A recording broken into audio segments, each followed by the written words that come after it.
মানে ঘুমাতে যাব তখন আবার মাই গুডনেস, এরকম করে সে সারা রাতে মানে রাত 3টা থেকে ভোর সকাল 8টা পর্যন্ত 4বার আমার সাথে এইরকম করলো। আমার নাম শামিমা। শামিমা, বয়স কত? বয়স এখন 27। 27 ইয়ার্স। ওকে, জন্ম জেলা? জন্ম পুরান ঢাকায়।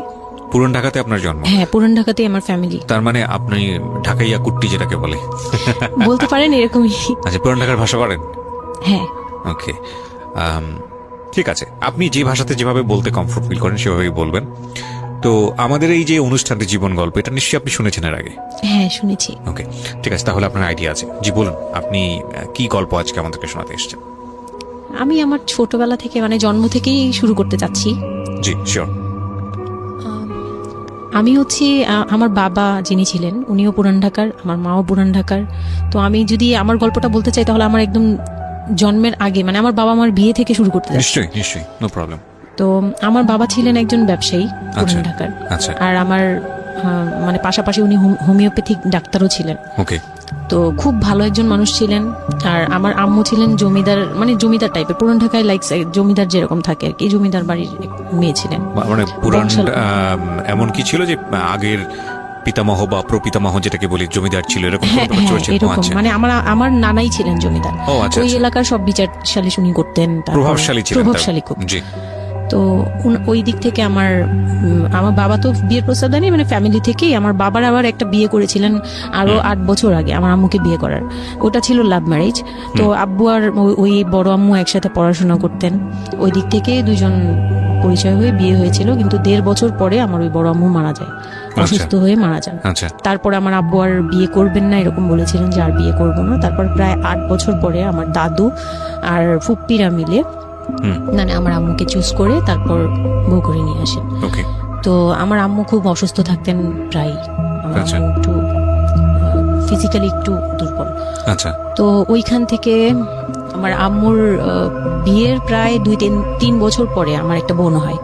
সেই বোনটা মারা যায় 6 মাসের মাথায়। আমার বোনটা মারা যায়।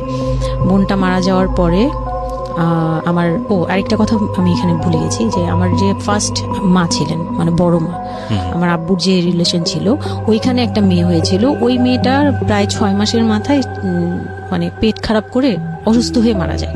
তো তার পরপরই আমার বড় মাও মারা যায়। তো ওইখানে হচ্ছে আমার ওই বাচ্চাটা ছিল মেয়ে বাচ্চা। হ্যাঁ, তো ওর পরে আমার আব্বু 8 বছর পর বিয়ে করে। তারপর আমার মার একটা মেয়ে হয়, ওই মেয়েটাও মানে ওই মেয়েটা হচ্ছে জন্মের সময় মারা যায়, আর ওই ফার্স্টেরটা হচ্ছে 6 মাস পর মারা যায়। তো এই মেয়েটা হচ্ছে জন্মের সময় মারা যায়। তারপর তার 5 বছর পর আমার ভাইয়া হয়, আমার ভাইয়া আসে। তারপর আমার আম্মুকে বলা হয়েছিল যে আপনার হয়তো অপারেশন করতে হবে, কারণ আপনি আর কনসেপ্ট করতে পারবেন না, খুব অসুস্থ ছিল আম্মু। 2টাই সিজার ছিল, তো ওই সময়টাতে আর কি সিজার বেশি করা যেত না, তাহলে রিস্ক মানে লাইফে একটা রিস্ক থাকে। তো ওই দিক থেকে আমার আম্মুকে বলা হয়েছিল যে আপনার হয়তো বা ইউট্রাসের অপারেশন করতে হবে। তো আমার আম্মু তখন বলেছিল যে না, আমার একটা মেয়ে দরকার, খুব অসুস্থ অবস্থায় বলেছিল আমার একটা মেয়ে দরকার, মানে আমার যদি একটা মেয়ে থাকতো খুব ভালো। হয়তো বা সৃষ্টিকর্তাই যাচ্ছিলেন যে একটা মেয়ে, মানে আমি যে আসবো এটা তো আর উনি জানতেন না, কিন্তু থাকে না যে অনেক সময় কিন্তু মিলে যায় এরকম। তো আমার আব্বু বলছিল যে মেয়ে হোক ছেলে হোক আরেকটা হলে ভালো হয়। তো ওইভাবে ট্রিটমেন্ট নিয়ে আমার প্রায় 2 বছর পরে আমি আমার আম্মুর মানে পেটে আসি। তারপর আমার জন্ম হওয়ার পরে আমরা ভালোই ছিলাম, আব্বুর বিজনেস ভালো ছিল। কিসের বিজনেস ছিল? ওনার হচ্ছে ইলেকট্রিক পার্সের বিজনেস ছিল। তো ওখান থেকে আব্বুর মানে ভালো বিজনেস করতেন। পুরান ঢাকায় ছিলাম আমরা 4 জন, একটা ফ্ল্যাট নিয়েছিলাম। আব্বু বিজনেস করতো, আমি স্কুলে ভর্তি হলাম, ভাইয়া স্কুলে ভর্তি হলো। তো খুব ভালোভাবেই কাটছিল দিনকাল। তো একটা পর্যায়ে যে আমার যখন 10-11 বছর, তখন হচ্ছে আমার আব্বুর বিজনেস একটু প্রবলেম হয়, একটু না ভালোই প্রবলেম হয়, মানে একজন খুব বড় ধরনের একটা লস সে ফেলে দেন। তো আমি এটা বলতে চাচ্ছি না। তো যাই হোক, খুব বড় একটা ট্র্যাজেডি, মানে আমার লাইফের সবচেয়ে বড় ধাক্কাটা আমি ওখানেই পাই, যে আমার আব্বু এরকম একটা পার্সন ছিল। আব্বু সবসময় বলতো যেটা, যে আমার এই মেয়েটা হচ্ছে, আমি দেখতে নাকি সেই প্রথম যে আব্বুর বেবিটা ছিল না মেয়েটা, যেটা 6 মাসের মাথায় মারা গেল। আব্বু তাকে খুব ভালোবাসতো। আমি নাকি দেখতে সেম ওরকম হয়েছি, শুধু আমি কালো, ওই মেয়েটা ফর্সা ছিল। তো আমি যখন জন্ম হই তখন আব্বু নাকি আমার ফেস দেখেই কান্না করে দেয় যে এটা আমার বড় মেয়েটা যে ছিল তার মতো হয়েছে। তার মানে ও সেই, মানে আব্বুর ধারণা ছিল যে সেই আসছে, এরকম কিছু। তা আব্বু আমাকে অনেক আদর করতো, মানে অন্য বাবারাও আদর করে সব মেয়েদেরই, কিন্তু আব্বুর ভালোবাসাটা কেন জানি একদম ডিফারেন্ট ছিল।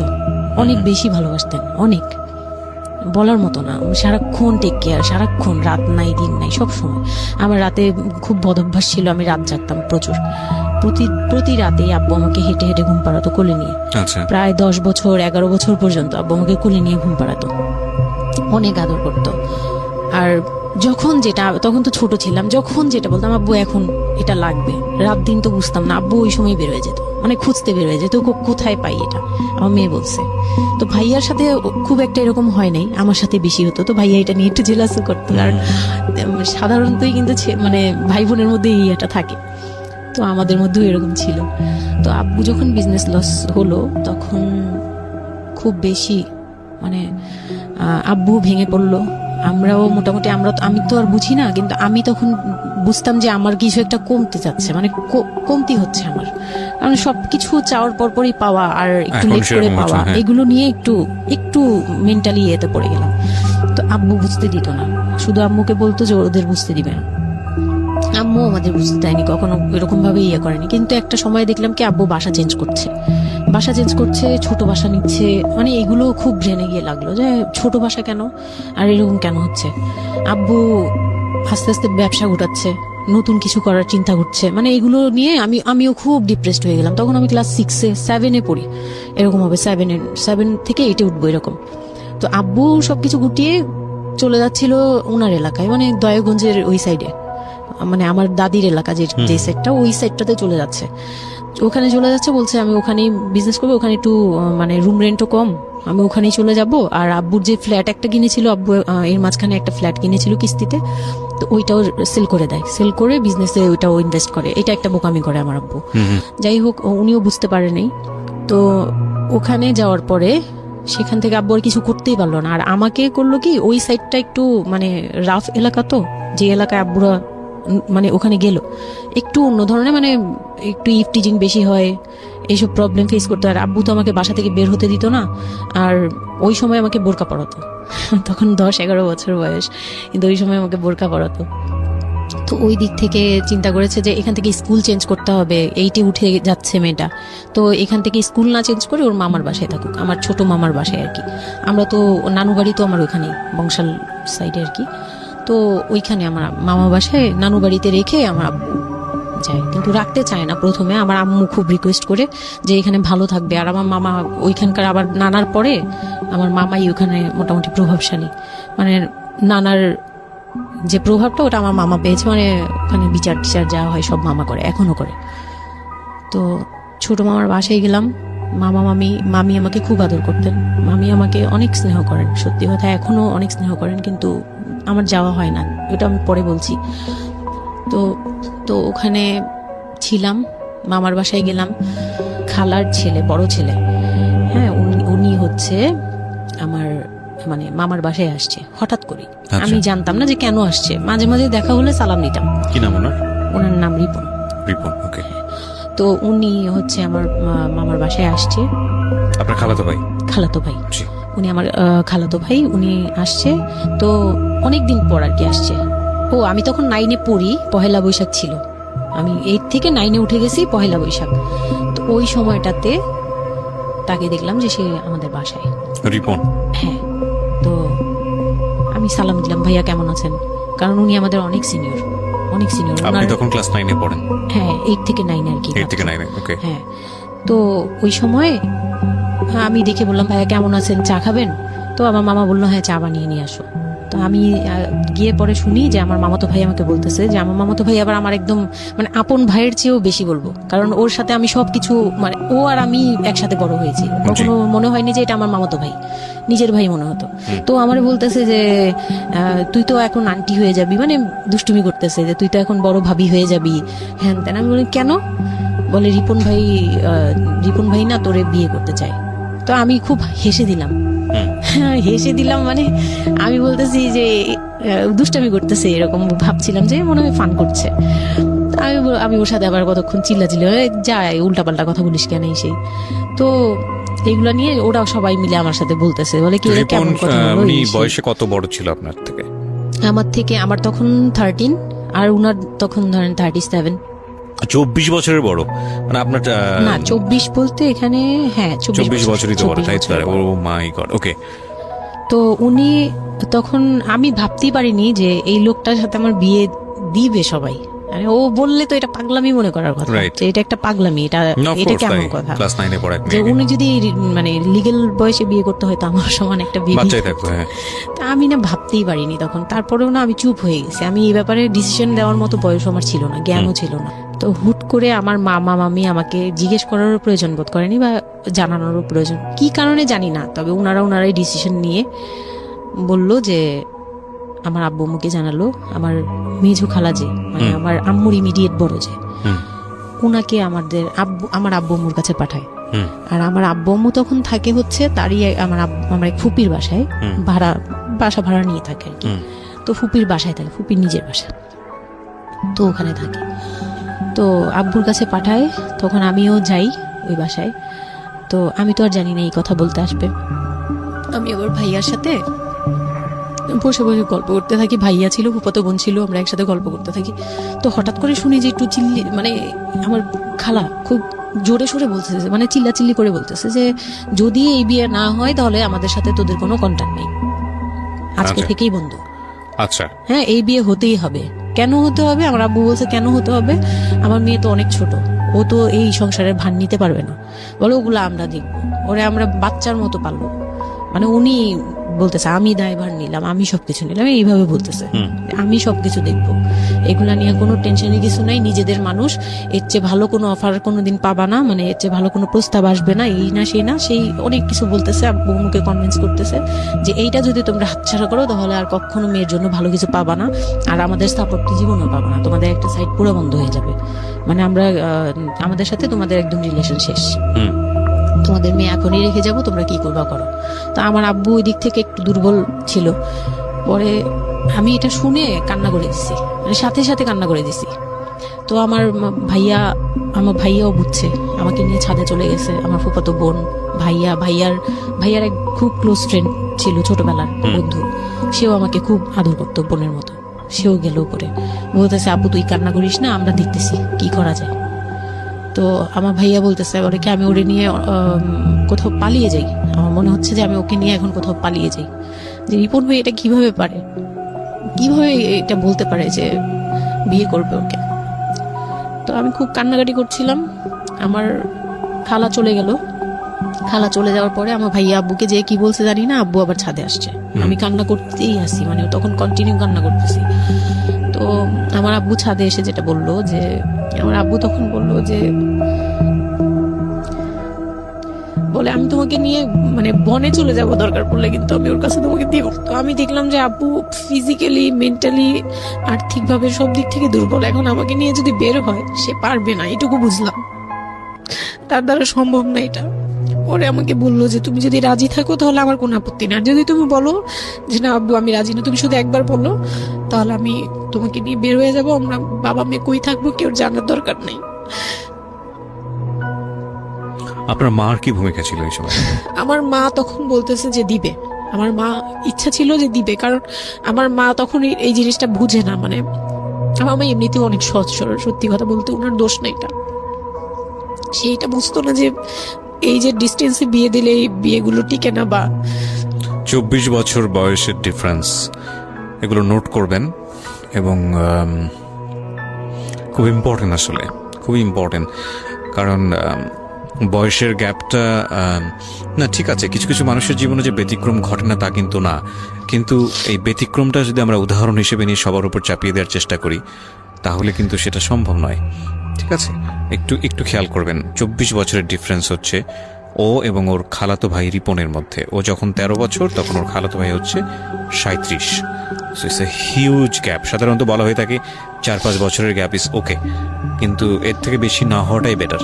সেক্ষেত্রে 24 বছর, কোথায় 4-5 বছর আর কোথায় 24 বছর। হ্যাঁ, দেন হচ্ছে ওই বিয়েটা মানে আপনি কি বললেন, এখানে তো আমি সিদ্ধান্ত তখন- আসলে আপনার জায়গায় ছিল। সিদ্ধান্ত আমার জায়গায় বলতে আমি তখন 13 বছর বয়স, তো মানে আমি তখন প্রেমও করিনি একটাও। হুম। মানে একটা এজ থাকে কিন্তু সবকিছুরই। মানে তখন দেখতাম যে আশপাশে মানে যারা কলেজে পড়ে, হুম। আমার একটা টার্গেট ছিল যে আমিও একদিন কলেজে পড়বো, আমার অনেক ফ্রেন্ড সার্কেল থাকবে, হয়তো বা আমার ভালো একটা রিলেশন থাকবে, বা বিয়ে হবে, এরকম সবারই একটা ইয়ে থাকে। কিন্তু ওই বয়সটাতে আমার ওইটুকু যাওয়ারও মানে ওই চিন্তাতে আমি যাইনি তখনও, যে আমি একটা রিলেশন করব আর ওই জায়গায় বিয়ে। তো আমি আমার আব্বুকে মনে প্রাণে বিশ্বাস করতাম, তো আব্বুর উপরে ছেড়ে দিলাম। আব্বুকে আর ভাইয়াকে বললাম যে দুইজন সামনে ছিল, আমাকে বারবার জিজ্ঞেস করতেছে তুমি যদি ইয়েস বলো ইয়েস, তুমি যদি না বলো তাহলে আমি তোমাকে নিয়ে বেরিয়ে যাবো। আমার ভাইয়াও বলতেছে বলে আমিও আপনার সাথে যাবো। তো আমি দেখতেছি আব্বু এমনিতেই 1 থেকে 1.5 বছর বা 2 বছর ধরে এরকম সার্ভাইভ করতেছে, মানে নিজে যুদ্ধ করে পারতেছে না, কাজকর্ম সবকিছু বন্ধ হয়ে গেছে, মানে বিজনেস টিজনেস সব গুটিয়ে ফেলছে। তারপর উনি যে এখন নিজে চলবে ওইটাই চলতে পারতেছে না, মানে খুব কষ্ট হচ্ছে। আমাকে আমার মতো মানে আমাকে যেখানে উনি একটা রাত 24 ঘন্টা একবার হলো আমাকে দেখতে হতো, ওই জায়গায় আমার মামার বাসায় ফেলে রাখছে। প্রতিদিন হেঁটে যেত, দেখে আসতো, একবার হলেও দেখে আসতো, মানে এরকম কষ্টগুলো করছে। ওই দিক থেকে চিন্তা করে দেখলাম যে না, আমার আসলে ওনাকে প্রেশার দেওয়া উচিত না, ওনার উপর ছেড়ে দিই। ও তখন আর কি এটাই মাথায় কাজ করছে যে আব্বু আপনি যেটা বলবেন সেটাই। পরে তার 1 সপ্তাহের মধ্যে 14 এপ্রিল পহেলা বৈশাখ আর 23 তারিখে আমার এঙ্গেজমেন্ট হয়। এঙ্গেজমেন্ট হয়ে যায়। হ্যাঁ, ওই উনি একদম খুব তাড়াহুড়া করে যে এঙ্গেজমেন্ট হতে হবে, বিয়ে হতে হবে খুব শীঘ্রই। তো ওইভাবে এঙ্গেজমেন্ট হয়। মানে এঙ্গেজমেন্টের পরেও আমি একদম স্টপ, আমি আমার মাথায় কিছুই, তখন আমি পুরোপুরি ব্ল্যাঙ্ক। মানে আমি যে নিজের থেকে কিছু বলবো কিছু করব, আমার ভিতরে ওইগুলো আর কাজ করছিল না।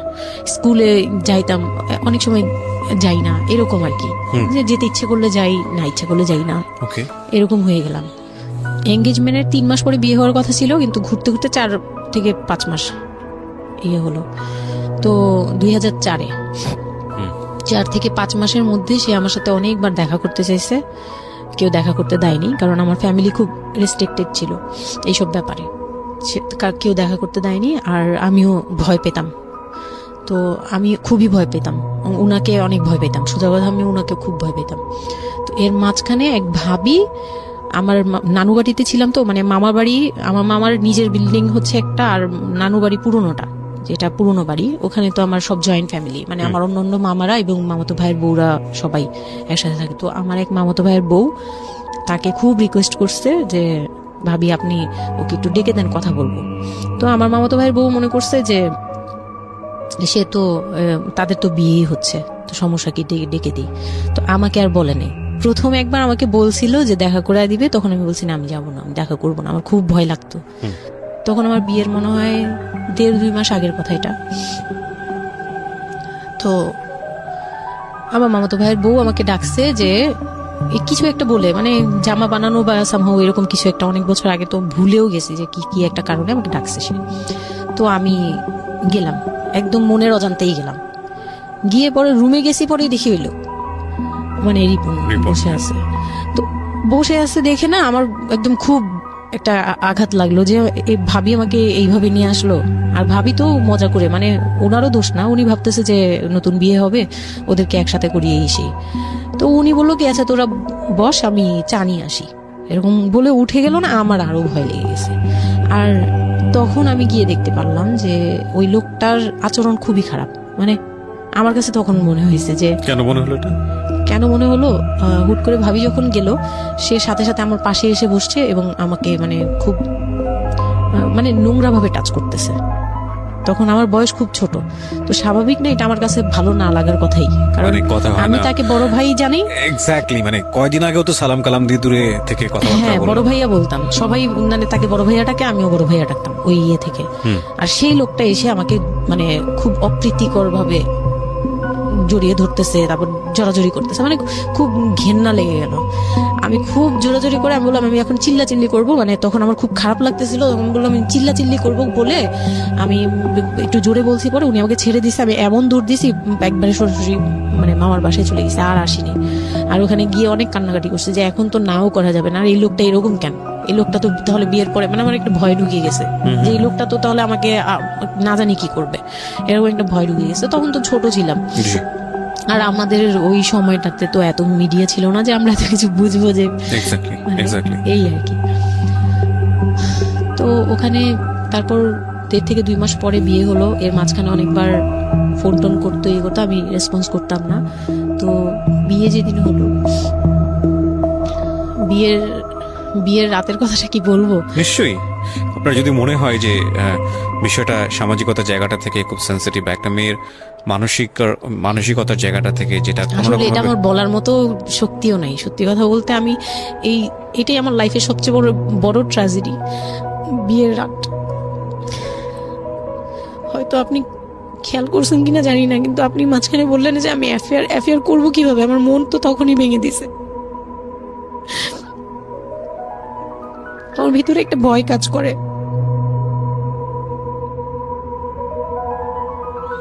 কি হয়েছিল আমি জানি, আপনি খুব সুন্দর করে বলছেন গল্প, আপনি আপনার মতো করেই বলবেন।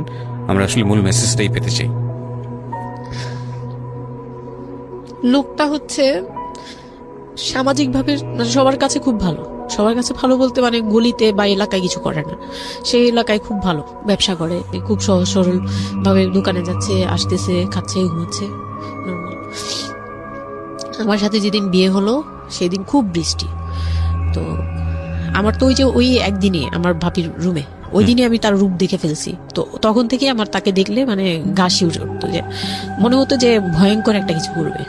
মানে মনে হতো, তখন আমি বুঝতাম না, সেক্সুয়াল লাইফটা বুঝতাম না যে সেক্স কি জিনিস, কিন্তু তখন একটা ভয় ঢুকে গেছে, খুব চাপা একটা ভয়। প্রথম কথা হচ্ছে যে আপনি একটা ছেলে এবং মেয়ের মধ্যে যে স্বাভাবিক সম্পর্কটা বিবাহ পরবর্তী, এটা সম্পর্কে আপনার কোনো আইডিয়া ছিল? আপনাকে কেউ না, বলেছে? এটা সম্পর্কে কোনো আইডিয়াই ছিল না, শুধু জানতাম যে কিছু একটা হয়, আচ্ছা, কিন্তু কি হয় বা- সেটা আপনি জানতেন না? ডিটেইলসটা আমি জানি না। আপনাকে বিয়ের রাতে বা আগে পরেও কেউ কখনো কিছু বলে? না, আমার বিয়ের আগে আমার এক ভাবি ছিল, মানে যেই ভাবির বাসায় গেছে সেই ভাবি না, আরেকটা ভাবি ছিল, উনারই বড় যা আর কি। তো ওই ভাবি আমাকে জাস্ট কানে কানে বলছে যে আজকে কিন্তু যাই হোক একদম চুপ থাকবি, আমাকে এইভাবে বলছে, শুধু এটা বলেছে? শুধু এটা বলছে, আজকে যাই হোক আরো চুপ ভয়ানক কথা থাকবি। বলেছে, মানে এটা তা আমি শুনলে তো আরো বললাম ভয় যাই লাগে। হোক কি হবে, বলে কিছু বুঝো না তুমি, হ্যাঁ কিছু এতই ছোট কিছু বুঝো না, এইগুলি বলতেছে। মানে আপনার মনে আরো বেশি ভয় ঢুকে গিয়েছে? কোন ধরনের চিল্লাচিল্লি করবি না, চুপচাপ থাকবি, মানে জাস্ট হাসি মুখে এরকম করে বলছে। কিন্তু আমার কাছে একটু ভয় ভয় লাগছে তখন, যে এই লোকটা তো ওই সময় যদি এরকম মানে খপ করে জড়া ধরতে পারে, এই লোক কি করতে পারে, কি হতে পারে, মানে এই টাইপের একটা ভয় কাজ করছে তখন এই জিনিসগুলো বুঝতাম না, মানে ফিজিক্যাল রিলেশন বা এগুলি এই সম্পর্কে কিছুই জানতাম না। জানতাম যে কিছু একটা হয়, হাজবেন্ড ওয়াইফে কিছু হয়, কিন্তু কি হয় এটা জানতাম না, এরকম ছিলাম। তো নর্মালি যখন বিয়েটা হলো, কমপ্লিট হলো, সে তো মানে কতক্ষণে রুমে যাবে এরকম। একটু পজ দিচ্ছি আমি এখানে, কারণ আমি জানি যে ম্যাক্সিমাম আমি গেস করছি এখানে, কারণ এদিকে এখানে যারা শুনবে বা এই মুহূর্তে যারা শুনছে তাদের ইন্টেনশনটাকে আমি একটু ক্লিয়ার করতে চাই। সেটা হচ্ছে আমরা এটা বলি যে this is an entertaining show, but এই জীবন গল্প বলেন বা আমার লাস্ট 7-8 ইয়ার্সের ক্যারিয়ারে আমি রেডিওতে যে ধরনের প্রোগ্রাম করেছি, সোশ্যাল অ্যাওয়ারনেসের জায়গাটা থেকে এটা কি ধরনের ভূমিকা রেখেছি সেটা আপনারা আপনাদের জায়গা থেকেই ভালো মূল্যায়ন করতে পারবেন। বাট আমি একটু করজোরে আপনাদের কাছে একটা মিনতি করতে চাই, এই ঘটনাটাকে সিনেমা হিসেবে না দেখে, সিনেমার পর্দায় কিছু একটা ঘটতে যাচ্ছে এরকম একটা কিছু হিসেবে না দেখে, রেডিও হিসেবে না দেখে, একটু নিজের জায়গা থেকে চিন্তা করে দেখবেন, বা যদি বিষয়টা এরকম হয় একটা মানবিক জায়গা থেকে একটু চিন্তা করে দেখবেন। 24 বছরের গ্যাপ হাজব্যান্ড আর ওয়াইফের মধ্যে, 24 ইয়ার্স, 13 বছরের একটা মেয়ে, যে মেয়েটার জীবনে প্রেম বলতে কোনো কিছু আসেনি, শারীরিক সম্পর্ক কি সে বোঝেই না, এবং দ্বিতীয়ত যে বিষয়টা ইম্পর্টেন্ট, বয়সন্ধিকালের একেবারে ইনিশিয়াল স্টেজে সে আছে, সে জানি না আসলে বিষয়গুলো কি। আর 37 বছর মানে হচ্ছে আমাদের পার্সপেক্টিভ থেকে, আমাদের সামাজিকতা জায়গা থেকে একটা ছেলে যখন একদম এই সমস্ত স্টেজ, প্রেম বলেন, শারীরিক সম্পর্ক বলেন, বা অন্যান্য যে বিষয়গুলো আছে সেগুলো বলেন, সেগুলো অতিক্রম করে মোটামুটি বৈষয়িক হয়ে গেছে। বৈষয়িক বলতে আমি যেটা বোঝাচ্ছি, এই জীবনে এসে দায়িত্ব ছাড়া অন্য কোনো কিছু থাকে না 37 কিংবা 40 বছরের পর থেকে, এরকম একটা স্টেজে আছে। তার মানে ওদের মধ্যে মেন্টাল ম্যাচিং এর কত বড় একটা গ্যাপ। সেই জায়গাটা থেকে ছেলেটা যদি মেয়েটাকে বুঝতে না চেষ্টা করে, বিশেষ করে ছেলের দায়িত্ব, কারণ যেহেতু সে সিনিয়র, যদি বুঝতে না চেষ্টা করে, তাহলে এটা কতটা অমানবিক এবং কতটা পাশবিক, কতটা ভয়ঙ্কর হতে পারে মেয়েটার জায়গাটা থেকে, এটা একটু চিন্তা করবেন। সো বিশেষ করে যারা বাসরাত বিষয়টাকে মাথায় রাখছেন, তাদেরকে আমি বলবো প্লিজ থিঙ্ক লাইক দিস। হ্যাঁ, এখানে একটু মানবিক হওয়া প্রয়োজন। এখানে যদি আমরা শুধু এন্টারটেনমেন্ট হিসেবে বিষয়টাকে নেই, তাহলে আমি আসলে যে কারণে এই বিষয়টা আনতে চাচ্ছি সেই মেসেজটা ক্লিয়ার হবে না। Okay, so please feel the story actually. তারপর বিয়ের দিন যেটা আর কি রাতের বেলা সবাই আমাকে নিয়ে আসলো বাড়িতে, মানে ওনাদের বাসায়। তো ওই বাসায় হচ্ছে একটা রুম, মানে প্রথম হচ্ছে বাসায় ঢুকেই কোনো বারান্দা টারান্দা কিছু নেই, শুধু রুম আর সিঁড়ি, আচ্ছা সিঁড়ি ঘর। মানে পুরান ঢাকার বাসাগুলো একটু বেশি ইয়ে হয়তো, খুব ছোট ছোট হয়তো, ঘিঞ্জি টাইপের হয়। হ্যাঁ, আমি একদম। একসময় জিএসআরসিতে কাজ করতাম, আমার ফার্স্ট জব ছিল ওটা, আমি সার্ভে করেছিলাম পুরান ঢাকায়। আচ্ছা। সেটাই আমার প্রথম পুরান ঢাকায় যাওয়া, এবং আমার কাছে মনে হয়েছিল যে আমি কোথায় এসেছি। অনেক কিনছি ভাইয়া, না, এখনো এটা কারণ এখন হচ্ছে কি, নাই পুরান হয়তো। ঢাকা নিয়ে অনেকেই অনেক কিছু বলেন, কারণ ঢাকায় যারা, তাদের কাছে পুরান ঢাকাটা একটা নস্টালজিক জায়গা। হ্যাঁ। আমি তো আর ঢাকায় বড় হইনি, না। সো আমার কাছে ঢাকা, আমি যখন ঢাকায় প্রথম পাড়া দিয়ে যখন পাবলিক বাসে উঠেছিলাম, তখন আমার কাছে মনে হচ্ছে আল্লাহ আমি কোথায় আসলাম, এই জায়গায় আমি কেন আসলাম। তো নর্মালি হচ্ছে ঢাকা এরকম। তারপরে যখন পুরান ঢাকায় গেলাম, পুরান ঢাকার সাথে আমার ওই ধরনের অ্যাটাচমেন্ট কখনোই ছিল ওটা না। অনেক বেশি, অনেক ঘিনছি ভাইয়া। আমার মনে আছে চকবাজারের যেই চকবাজার নামে একটা যে জায়গা আছে, ওখানে হ্যাঁ, চুরি চকবাজার। পট্টি বা কি যেন একটা আছে না, যে মেয়েদের কসমেটিক্স বিক্রি করে, হ্যাঁ। ম্যাক্সিমাম হচ্ছে নকল, আমি জানি না এখন কি রকম আছে। তো আসল আমি নকল, জীবনে হ্যাঁ, কোনোদিন সবই দেখি আছে। নাই যে একটা মানুষ আরেকটা মানুষকে গলি দিয়ে ক্রস করতে পারে। এবং ইন্টারেস্টিং বিষয় হচ্ছে, এখানে তো মেয়েরা ঢোকেই না, এবং ওর ঢোকার পরে উপরে ছাদ, মানে এমন ভাবে বিল্ডিংটা, অনেকগুলো বিল্ডিং মিলে ওই এলাকাটা, হ্যাঁ, ওখানে ধাক্কা আকাশ দেখা যায় লাগবেই, না। মানে এরকম একটা অবস্থা যে একজন আরেকজনকে ক্রস করতে খুব ভয়ানক, মানে রীতিমতো ভয়ানক অবস্থা। আর আমি সার্ভে করেছিলাম, যেহেতু আমি বিল্ডিং গুলো সার্ভে করতাম, মানে অনেক, আমি একদম ইউনিভার্সিটিতে অনার্স দিয়ে, না অনার্সের থার্ড ইয়ার বা সেকেন্ড ইয়ারে থাকা অবস্থার ঘটনা এটা। আমি সার্ভে করেছিলাম বিল্ডিং গুলো, তো সেই সময় ওই সময়টাতে আমার একটু জানা হয়েছে আর কি। তো আসলে ভয়ানক রকমের কিনছি। হ্যাঁ, তো বলুন যেটা বলছিলেন। তো যেটা বলছিলাম যে ওই রাতে ওই একটা রুম, এরকম রুমের উপরে রুম, তার উপরে রুম, মানে সিঁড়ি রুম, সিঁড়ি রুম এরকম। আর প্রথম যে রুমটা, মানে নিচতলায় যে রুমটা ছিল, সেই নিচতলার রুমের সিঁড়ির নিচে ছিল চুলা আর বাথরুম, সিঁড়ি কর্নারে। ওকে মানে এটা হচ্ছে ওদের নিজের বাড়ি, ওকে, এইটুকুই ছিল এই মানে roomটা। তিনটা রুম, মানে হচ্ছে হলো এক ধরনের বিল্ডিং, একটা বিল্ডিং, একতলা দুতলা তিনতলা এরকম বিল্ডিং, বা তিনতলা তিনটা রুম। বিল্ডিং, হ্যাঁ কিন্তু তিনটা room। সিঁড়ি আর রুম, সিঁড়ি আর রুম। মানে নিচের কত যে- অল্প জায়গার মধ্যে এই জিনিসটা ম্যানেজ করেছে। হ্যাঁ, আমি পরে শুনেছি যে এটা আধা কাঠারও নিচে। আধা কাঠার নিচে, ওইটা আধা এক কাঠারও শতক বা হাফ শতক জমি যেটাকে বলে। হ্যাঁ হ্যাঁ, শুধু একটা রুম আর সিঁড়ি, জাস্ট এইটুকু। তো ওইটুকুর মধ্যেই মানে বাড়িটা। তো ওই বাড়িতে আমার খালার বাড়ি ছিল, আমি তো প্রায়ই যেতাম, বেড়াতে যেতাম ছোটবেলায়। তো আমাকে নিয়ে গেল, আর তিনতলার রুমে সবচেয়ে পরের রুম যেটা, ওটাতে আবার আমার মানে মেজো দেবর সম্পর্কে ছিল যে। সে আমাদেরও মানে আমার বিয়ের 12 বছর আগে বিয়ে করে ফেলছে। সে Okay. লাভ ম্যারেজ করছে, মানে উপযুক্ত বয়সে বিয়ে করছে। আর আমার হাজবেন্ড আবার ছিল যে উনি আবার খুব লেটে বিয়ে করছে, Okay. মানে হ্যাঁ, সেটা আমরা বুঝতেই ফ্যামিলির পারছি, দায়িত্ব, 37, হ্যাঁ। হ্যাঁ ফ্যামিলির দায়িত্ব পালন করে সবকিছু শেষ করে তারপর বিয়ে করছে। 37 আসলে খুব লেট না, কিন্তু 37 এর জায়গা থেকে 13 বিয়ে করাটা খুব অবিবেচ্য। হ্যাঁ, আমার জন্য তো সে অনেক বড়। রাইট। যাই হোক, তারপর ওই দেবরের যখন বিয়ের 12 বছর হয়ে গেছে, তখন উনি বিয়ে করছে।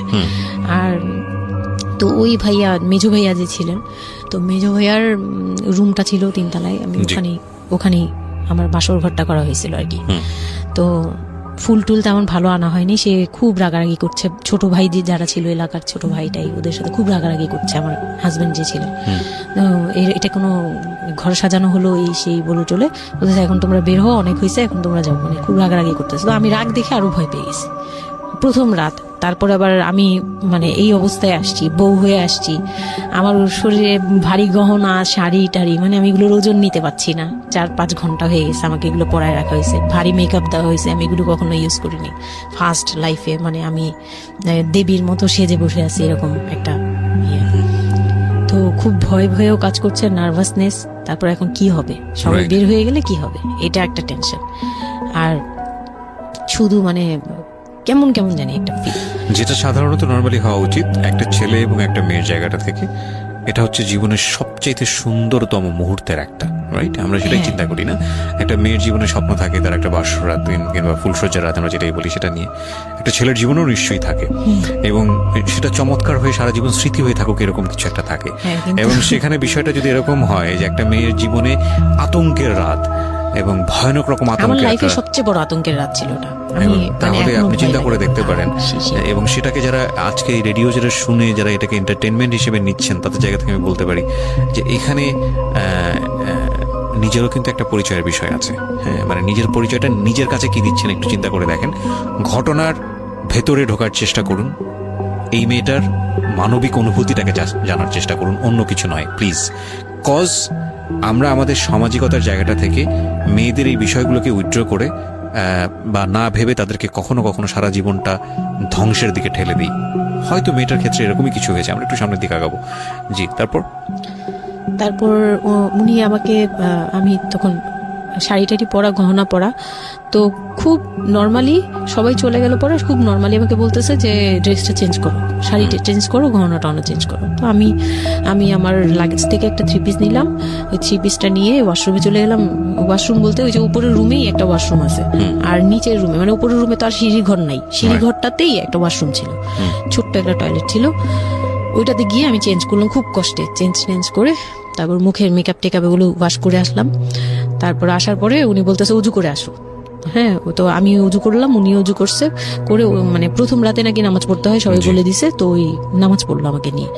নামাজ পড়ার পরে বেডে গেলাম, মানে আমি বিছানায় যে বসলাম, খুব ভয়ে ভয়ে আছি যে কি বলবে কি করবে জানি না।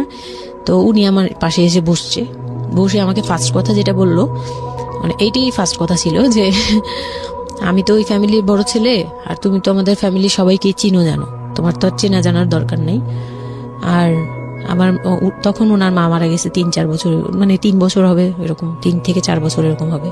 বলে আমার মা মারা যাওয়ার পরে আমি এখন সংসার দেখি, আমার হয়ে আমার মার জায়গাতে এখন তুমি। এটা শোনার পর আমার কাছে মনে হলো আস্ত একটা বাড়ি আমার মাথার উপর পড়লো। এটা আমি যেখানে নিজের মানে এটাও একটা বিষয়। ওই কথাটা কিন্তু খুব সুন্দর বলেছে, মানে ওর 37 ইয়ার্স এর জায়গাটা থেকে এটা খুব সুন্দর একটা কথা। কিন্তু কথা হচ্ছে 13 বছরের একটা মেয়ে কেন এটা বুঝতে যাবে? ও কিন্তু এটাই বুঝেছে যে এই এত 3 তলা একটা বাড়ি, 3 রুমের একটা বাড়ি ওর মাথার উপরে দিয়ে দেওয়া হলো। দেখুন, এই জিনিসটাই আমি আপনাদেরকে বোঝানোর চেষ্টা করছি যে আসলে সবকিছুর একটা বয়স থাকে। হ্যাঁ, এবং ছেলেটার জায়গা থেকে কিন্তু খুব সুন্দর নামাজ পড়েছে, বসছে, এখন পর্যন্ত আমাদের কাছে ভালোই লাগছে শুনতে। কিন্তু এটা আসলেই কেউ বুঝতে চাইবে? 13 বছরের মেয়েটাকে এই জিনিসটা বুঝতে চাইবে? এইটা বোঝাটা জরুরি ছিল। হ্যাঁ, তারপর উনি যেটা বলছে যে আমার ভাই বোন আছে, সবাই আমার ছোট, কিন্তু আমার তো প্রায় 10-12 বছরের বড়। ওনার যে 10-12 বছরের ছোট, সে আমার 12-13 বছরের বড়। মানে তাকে আমি ছোটবেলা থেকে এইভাবে দেখে অভ্যস্ত। তো এইগুলো চিন্তা ভাবনা, মানে ওই সময় তো আর এত কিছু কিন্তু ওনার ছোট ভাই বোন এগুলা, মানে ওনার কাছে তো এগুলো বাচ্চা এখনো, আর আমার কাছে তারা অনেক বড়। আমি তাদেরকে কি টেক কেয়ার করবো, তারা আমাকে করবে, মানে আমার এরকম একটা বিষয়টা তাই। হ্যাঁ, তো আমি চুপ হয়ে শুধু শুনছিলাম। ও আচ্ছা, মানে আমি কিছু বলার মতো ভাষাও পাচ্ছি না, বা আমি কি বলবো, আমার এখানে ডায়লগই কি ছিল, মানে আমি এরকম মনে হচ্ছে যে কেউ আমাকে একটা স্ক্রিপ্ট ধরাই দিত, আমি একটু দেখে আমাকে কেউ কিছু বলেও না, এই লোক কি বলতেছে। তো যাই হোক, এই কথাটার পরে মানে যখন উনি এটা বলার পরে বলতেছে যে তুমি, আমাদের একটা মানে রুলস আছে, বিয়ের পরে নাকি বাসর ঘরে নাকি কিছু দেয়, হাজবেন্ড ওয়াইফকে কিছু দেয়, তারপর নাকি টাচ করে, এরকম কিছু একটা। তো আমাকে বলতেছে যে তোমার কি আমার উপর কোনো দাবি আছে? মানে এইগুলো আমি জানতাম না, এগুলো আমি অনেক পরে গিয়ে শুনছি। এগুলো অনেক পরে গিয়ে জানছি যে এই সময় নাকি কিছু চাইতে হয়, মানে এই সময় যা চাইবে তাই দিতে হবে, এরকম কিছু একটা। তো এটাও আমাকে কেউ বলে দেয়নি। আমি ওই সময় একটা লসে পড়ে গেলাম না, মানে এরকম মনে হচ্ছে এখন আর কি। তখন আমাকে এটা কেউ বলে নাই। বাই দ্য ওয়ে, আমরা যার গল্প আজকে এখানে শুনছি উনি হচ্ছেন শামীমা। ওনাকে যদি আপনারা দেখতে চান, আমাদের যিনি আজকে গেস্ট, আমরা একটা ছবি দিয়ে দিয়েছি। আমি বললাম যে না, আমি জানতাম না দাবি জিনিসটা কি।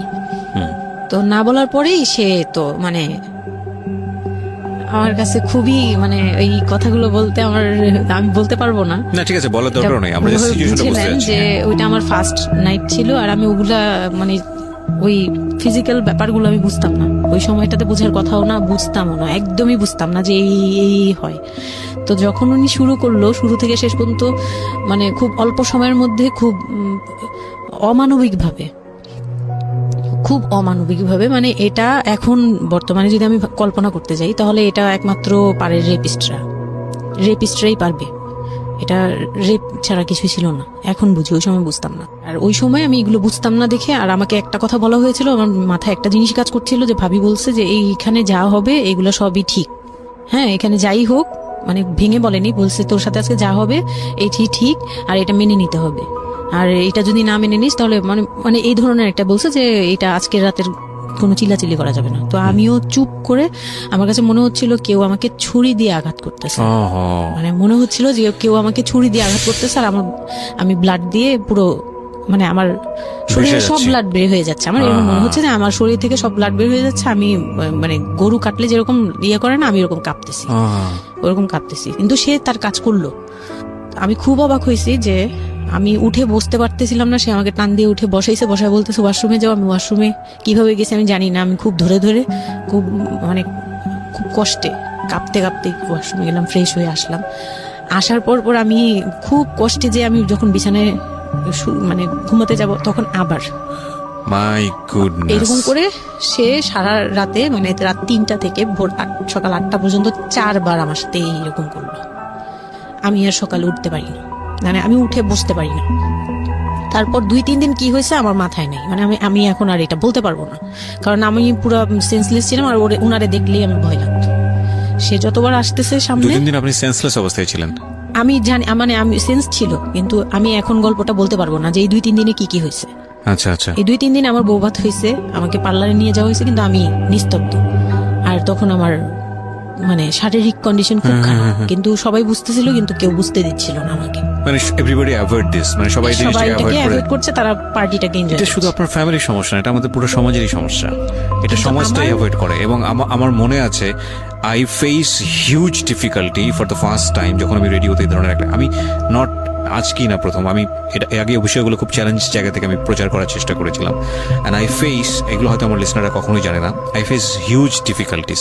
যখন আমার প্রথম বইটা পাবলিশড হয় সেটা নিয়েও আমার একটা বড় ধরনের ডিফিকাল্টি ফেস করতে হয়েছে। একটা অদ্ভুত বিষয় হচ্ছে আমাদের সমাজে এই বিষয়গুলোকে আমরা অ্যাভয়েড করি, আমরা ঢেকে রাখতে চাই, আমরা মনে করি এটা একটা ট্যাবু, এটা সমাজে 8-10 জন মানুষের সামনে এটা নিয়ে আলোচনা করা যায় না। একটু চিন্তা করে দেখবেন আলোচনা করা যায় না এটা কোন অর্থে। যদি বিষয়টা নিয়ে সুড়সুড়ি দেয়া হয়, যদি বিষয়টা নিয়ে এমনভাবে বলা হয় যে এটা এমনভাবে প্রেজেন্ট করা হচ্ছে যেটা একটা রগরগা বিষয়, এবং সেটা শুনে আরো কারোর মধ্যে এই ধরনের পাশবিক বা সে আসলে এন্টারটেইনমেন্টের জায়গা থেকে নিয়ে এটাকে মজা হিসেবে নিল, বিষয়টা তখনই একটা প্রশ্ন আসে।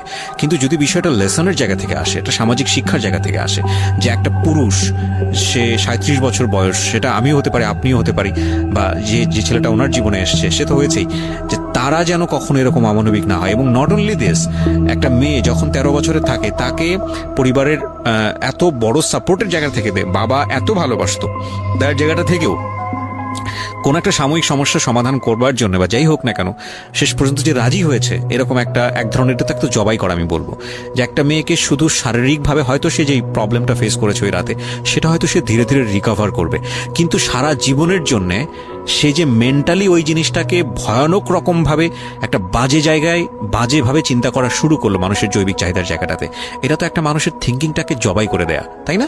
এবং এইটা কত ভয়ানক রকমের অপরাধ, কত ভয়ানক রকমের ভুল। এবং আমাদের এই জায়গাটাতে আমাদের অনেক বেশি পরিমাণে বড় যারা আছি, সিনিয়র যারা আছি, তাদের বোঝা উচিত। প্রথম কথা হচ্ছে লিগেলি যদি আমি বলি তাহলে বিয়েটা বৈধ ছিল না, কারণ সরকার কিন্তু আমরা যতদূর জানি যে 18 নিচে বিয়ে দেওয়াকে পারমিট করে না। দ্বিতীয় কথা হচ্ছে যে মানসিকভাবে সে পরিপক্ক ছিল না। তৃতীয় কথা হচ্ছে যে যদিও বা বিয়েটা হলো, তাহলে তাকে যে একটি প্রপার এডুকেশন দেয়া, যে এই বিষয়টা হচ্ছে এরকম, প্রপারভাবে বড় করা, প্রপারভাবে নার্সার করা, সেটার মারাত্মক রকমের অভাব ছিল। ঘটনা এখানে শেষ হয়ে যায় নাই, ঘটনা কিন্তু এখানে শুরু হলো। কারণ বাংলাদেশের অনেক মেয়ের জীবনে এরকম দুর্ধর্ষ রাত আসে, এবং এই রাতগুলো সারাটা জীবনের জন্য তাকে বেদনার স্মৃতি, তাকে সারাটা জীবনের জন্য একটা ভয়ঙ্কর রকমের মোমেন্টের মধ্য দিয়ে নিয়ে যায়। আমরা এগুলো নিয়ে কথা বলতে পছন্দ করি না, আমরা এগুলো নিয়ে কথা বলি না, আমরা এগুলোকে নিয়ে কথা বলাটা একটা সামাজিক জায়গা থেকে ট্যাবু মনে করি। এই ট্যাবুর ধাক্কায় কত কত মেয়ের জীবন, কত কত মানুষের জীবন, কত কত সংসার জীবন নরকে পরিণত হয়েছে, সে খবর অনেকেই আমরা রাখি না, রাখার প্রয়োজন মনে করি না। But this is a very important issue, that's why I am discussing on this. Okay, বলুন আপনি। তারপর যেটা হচ্ছিল যে মানে ওই রাতের পর থেকে মানে ওই লোকটাকে আমার শুধুই দায়িত্ব মনে হয়েছে। মানে আমার কাছে মনে হতো যে এটা আমার দায়িত্ব, যে উনার বাসায় আমার থাকতে হবে, আর উনার সাথে থাকলে আমার এরকম করতে হবে। You feel like this, right? আপনি এই ঘটনা ঘটার পরে কি আপনি কারোর সাথে ডিসকাস করার সুযোগ পাননি? যে না, আমি এরকম ক্লোজ কেউ ছিল না যে আপনার সাথে এরকম একটা বাজে ঘটনা ঘটছে, বা আপনি এটাকে রিকভার করতে পারছেন না মেন্টালি, বা আপনার সাথে যার বিয়ে হলো তাকেও বলতে পারছেন না যে আমার এইসব জিনিসগুলো? না, আমি উনাকে ভালোভাবে নিতেই পারছিলাম না। সোজা কথা, আমি উনার সাথে কোনো কিছু ডিসকাস করতাম না, বা অনেক পরে গিয়ে যখন ডিসকাস করেছি তখন উনি আমাকে উল্টাপাল্টা বুঝ দিয়েছে। মানে অনেক পরের সময়টাতে, হ্যাঁ, ওটা হ্যাপেন্স রেগুলারলি, না র্যান্ডমলি এই জিনিসগুলো হয়ে যাচ্ছিল আপনার সাথে? হ্যাঁ, প্রায় মাস থেকে 2-3 মাস এরকম হলো। তারপর মানে এটা আমি বলি যে প্রথম তো 4-5 দিন তো রেগুলার হলো, তারপর আমার ব্লিডিং অফ হচ্ছিল না, আমার কন্টিনিউ হচ্ছিল ব্লিডিং। তো এক সময় যে ব্লিডিং এর মধ্যেও তিনি অনেক বাজে ইয়ে করেছে। তো ওর পরে আমি বাসায় যেতে চাইলে বাসায় যেতে দিত না, এভাবে ইয়ে করে ফেললো। আর ফ্যামিলিগত যে ব্যাপারটা ছিল, যে আমার ফ্যামিলি তো তখন, আমার আব্বু তো তখন একদম ফিনান্সিয়ালি খুব উইক ছিল। তো বিয়ের পরে কিছু ফর্মালিটি থাকে, পুরান ঢাকার কিছু রুলস আছে যে বিয়ের পরে মেয়েদের প্রতি সপ্তাহে সপ্তাহে দেখতে যাওয়া, এটা সেটা পাঠানো, প্রতি সিজনে সিজনে এটা করা, এগুলো ব্যাপারে কেউ কনসার্ন ছিল না। তখন আমার ফ্যামিলির কেউ এরকম অ্যাক্টিভ ছিল না, ছিল কিন্তু কেউ কেয়ার করে। তারপর হচ্ছে এরকম করে আমার সময়গুলো কাটতে লাগলো। তো সবচেয়ে বড় কথা হচ্ছে আমার যে হাজবেন্ড ছিল রিপন, উনি আমার বাবার দোকানে কাজ করতো একটা সময়। ওইটা হচ্ছে প্রায় আরো আমার জন্মের সময় বা আমার জন্মেরও আগে। হ্যাঁ, তখন নতুন নতুন আর কি কাজ শেখার জন্য আমার আব্বুর দোকানে ঢুকছে এরকম। তো আমার আব্বু তাকে ক্যাশ বুঝিয়ে দিয়েছিলেন নাকি, তখন নাকি ক্যাশ দিত। তো আমি একটু যখন 2-3 বছরের, তখন উনি দোকান থেকে বের হয়ে নিজে ব্যবসা দিয়েছে, ওখান থেকে তিনি ইমপ্রুভ করছে। তো ওখান থেকে শুরু। আর আমাকে যখন বিয়ে দিছে, আমার যখন বিয়ে হয়েছে, তো ওই রিপন যিনি, ওনার উদ্দেশ্য ছিল যে আমি আমার নানু বাড়ির অংশ পাবো, সম্পদ। আমার নানু বাড়ি খুব বিশাল, বললামই তো যে খুব বিরাট একটা অংশ। আর ওনাদের যে অংশটা ছিল সেটা অনেক আগেই নেওয়া হয়ে গেছে। ওনার দাদা বাড়ি যেটাতে ওনারা ছিল 3 রুম, ওই যে ছোট ছোট 3টা রুম উপরে, ওই বিল্ডিংটা তোলার পরে আমার মামা ওই অংশটা কেটে রাখছে, আমার মামা রেখে দিয়েছে। আর আমাদের যে অংশটা ছিল, তার লোকটা ছিল যে ওই বাড়িতে আমি একটা রুম হলেও পাবো। হ্যাঁ, তো আমার আম্মু তো আর ওটা নেয়নি। তো আমার হাজবেন্ডের ইয়েটা ছিল, টার্গেটটা ছিল যে ওই বাসায় একটা রুম হলেও পাবে। আর পুরান ঢাকায় একটা রুম মানেই অনেক কিছু, ওখানে তো প্রায় 1 কোটি টাকা দাম কাঠা। তো একটা রুম 1 কাঠা না হোক, আধা কাঠা হোক, 50 লাখ টাকা হোক, আমার আসবে, এরকম একটা টার্গেট ছিল তার। তো আর বিয়ের সময় তো অনেক কিছু নিয়ে, গহনা টহনা নিয়ে, ফার্নিচার নিয়ে নানান কথা তো শুনতে হয়েছে। ওগুলাও ফেস করছি, খুব পেইনফুল ছিল ওগুলা। কারণ আমি তখন এত কিছু বুঝি না, আমি তখন মাত্র জামা কাপড় বানাই, ঘুরি ফিরি, খাই দেই, ব্যাস ওই পর্যন্তই। আমি কারো জিনিস নিয়েও মাথা ঘামাই না। ওখানে আমার উপরে প্রেশার আসছে যে আমার ফার্নিচার এমন কেন, আমার গহনা এমন কেন, তুমি বাসায় বলো না কেন, তোমার খাট এখনো আসতেছে না কেন। আমার বিয়ের পর খুব বৃষ্টি ছিল তখন, আমার ফার্নিচার, আমার চাচা ছিল ফার্নিচারের, ওনার বিজনেস। তো আমার চাচার ফ্যাক্টরি থেকেই সবগুলো ফার্নিচার আসবে। তো ওনারা বলতেছে যে জাস্ট একটা কারণেই লেট হচ্ছে, রোদ পাচ্ছি না, রোদ পেলে তারপর কাঠগুলো শুকাবে, তারপরে হ্যাঁ, জয়েন্ট দিলেই এখন এটা ফেটে ফেটে যাবে, এখন জয়েন্ট দিলে প্রবলেম হবে। এই জিনিসটা ওরা বুঝতেছে না। ওরা বলতেছে কেন দেরি করছে, নাকি ফাঁকিয়ে দিচ্ছে, নানান ধরনের কথা তৈরি করতেছে। আর এই দিক দিয়ে আমি পেইন খাচ্ছি, ওই দিকে এক পেইন, রাতে গিয়ে এক পেইন, দিনের বেলা এই পেইন। আমি পুরো মানসিকভাবে বলে না যে আমি হয়তো বা প্যারালাইজড মতো হয়ে গেছিলাম। আমার মানসিক ভাবটা জাস্ট শুনি আর শুনি, কিছু বলতে পারছি না এরকম। আর বাসায় গিয়ে কোনো কিছু বলি না, কারণ আব্বু অসুস্থ, আব্বু মেন্টালি অনেক। আব্বু যখনই জিজ্ঞেস করে আম্মু তুমি ভালো আছো তো, আমি খালি হাসি দিয়ে বলছি হ্যাঁ। যতবার জিজ্ঞেস করে তুমি খুশি আছো তো, আমি হ্যাঁ। আমি এই একটা কথাই বলছি, হ্যাঁ ভালো আছি। আসলে আমি ভালো ছিলাম না, কিন্তু বুঝতে দেইনি। ওই লোকটার ছোট বোনগুলো আমার সাথে অনেক রাফ বিহেভ করছে।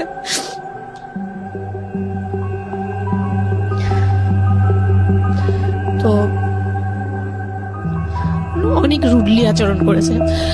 আর ওনার যে ছোট ভাইটা ছিল, আমার যে মেজো ভাই যেটা আর কি, ওনার আগে যেটা বিয়ে করেছে, তো ওনার ওয়াইফ ছিল আমার অনেক বছরের বড়, কারণ তাদের বিয়ে হয়েছিল 12 বছর আগে। আমার বিয়ের 12 বছর আগে তার বিয়ে হয়েছিল। আমি যখন বাড়িতে বেড়াতে আসতাম তখন ভাবি রাতে খাওয়া দাওয়া এরকম, আমি ভাবি বলেই ডাকতাম, কিন্তু সম্পর্কে আমি বড় যা। কিন্তু উনার প্রায় উনাকে আমাকে একসাথে কোথাও দেখলে কেউ বলতো যে তোমার মেয়েটা, এভাবেই বলতো। তো ওই দিক থেকে উনার একটু, এটা জেলাসি বলবো না, এটা হয় আসলে, এটা নর্মাল একটা ব্যাপার। কারণ উনি অনেক এজ হয়ে গেছিল, উনি নিজের জায়গা থেকে নিজেকে একটু দুর্বল মনে করতো। আমাকে এমনিতে সাপোর্টও দিত, আবার অনেক সময় দেখে কিন্তু পেইনও দিত। অনেক পেইন দিত, কিন্তু আমি ওই সময়টাতেই কেন জানি আমি ছোট থেকে এই জিনিসগুলো বুঝতে চেষ্টা করি যে কেউ আমাকে কেন জেলাসি করছে, কারণ তার মধ্যে কোনো দুর্বলতা আছে, আমার ওইটার জন্য মায়া হয়। আচ্ছা আমার কখনো এইটা মনে হয় না যে সে কেন জেলাসি করবে, আমি তার সাথে এখন কোচাকুচি করবো, মানে এই টাইপের মেন্টালিটি আসে না আমার। কেন Okay. জানি মনে হয় এই জায়গাটা যদি শুধরানো যেত, তাকে যদি একটু বোঝানো যেত আমি তাকে খুব ভালোবাসি বা আমি তাকে কিছু হেল্প করতে চাই, এরকম মনে হতো। তো ওই দিক থেকে আমি কিচ্ছু বলতাম না, কিন্তু সে আমাকে খুব পেইন দিত, কথাবার্তা এটা সেটা। উনি অনেক সিনিয়র পার্সন ছিল, তো কোনো গেস্ট আসলে আমাকে কিভাবে ছোট করবে, কিভাবে আমাকে অপমান করা যায়, কিভাবে কি দিয়ে, এগুলো নিয়ে সবসময় ইয়ে করতো। ওই দিকগুলো খুব পেইনফুল ছিল। তো ওগুলো যখন শেষ করলাম, মানে আমার যাকে বলতাম মাঝে মাঝে দুই একটা কথা, এগুলো নিয়ে সে আবার মানে মানে এখানে সেখানে বলে আরো ব্যাপারটাকে বড় বানাতো। তো আমি তখন বুঝতাম না, এখন বুঝি। তো এর মাঝখানে হলো কি, আমি প্রেগনেন্ট হলাম।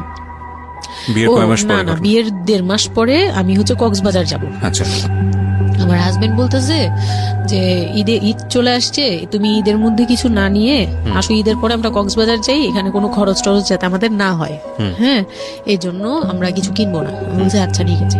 তো তখন হচ্ছে বসুন্ধরা সিটি মার্কেটটা হচ্ছে নতুন হয়েছে। জি তো উনি বলতেছে আমরা বসুন্ধরা সিটিতে যাব শপিং এ, কিন্তু উনি যেটা বলতেছে যে আমার মানে বসুন্ধরা সিটিতে যাবে, কিন্তু আমাকে যে কিছু কিনে দিবে না এটা আমি জানতাম না। তো ওনার সাথে আমি গেলাম, প্রায় 20 থেকে 25 হাজার টাকা শপিং করলো। ওগুলা হচ্ছে সব ওনার বোন জামাই, বোনের বাচ্চা কাচ্চা, মানে ফ্যামিলির জন্য আর কি, ভাই বোন। আমিও পছন্দ করে করে কিনলাম সবার জন্যই যা যা লাগে। কেনাকাটার পরে আমি তো তখন ছোট মানুষ, তখন তো আমার 13-14 বছর বয়স। তো আমি কখনো এমন হয়নি যে আমি ঈদে জামা কাপড় নিইনি বা জামা কাপড় নতুন জামা কিনিনি, এরকম কখনোই হয়নি। তো ওইটা আমার বিয়ের ফার্স্ট ঈদ।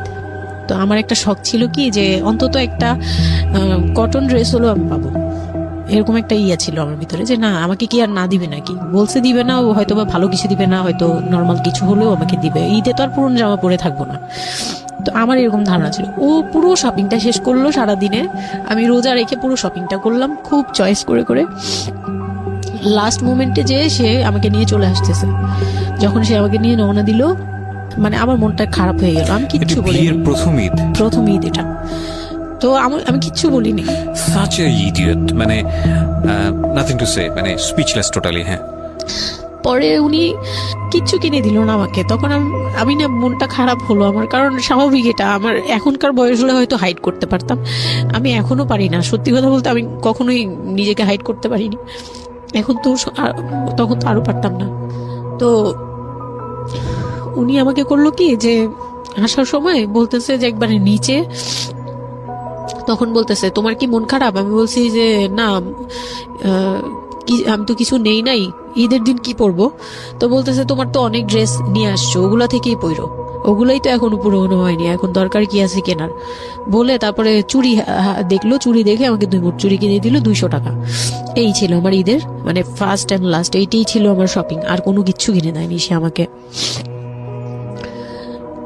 তো বাসায় আসলাম, বাসায় আসার পরে তার ভাই বোনরা বলতেছে যে সবার জন্য কিনছেন, ওর জন্য কিছু নেন নাই। সে আমাকে মানে তার ফ্যামিলি থেকে আমাকে সেভ করবে কি, সে আমাকে বরঞ্চ বলতেছে যে ওরে কি কিনে দিব, ওর বাসা থেকে আমারে কি দিছে যে আমি ওকে কিনে দিব। তখন আমি বুঝলাম যে ও আচ্ছা সে কিনে দেয়নি, সে কিনে দেয়নি। হ্যাঁ, তো আমি আর বাসায় কিন্তু কিছু বলিনি বা বাসায় যাইও নাই এর মধ্যে। বাসা থেকে আসলে সামর্থ্য কি ছিল আপনার ফ্যামিলিকে মানে কিনে দেওয়া হয়েছিল কি ঈদের প্রথম দিন জামাইকে কিছু কিনে দেওয়া বা এরকম কোনো কিছু?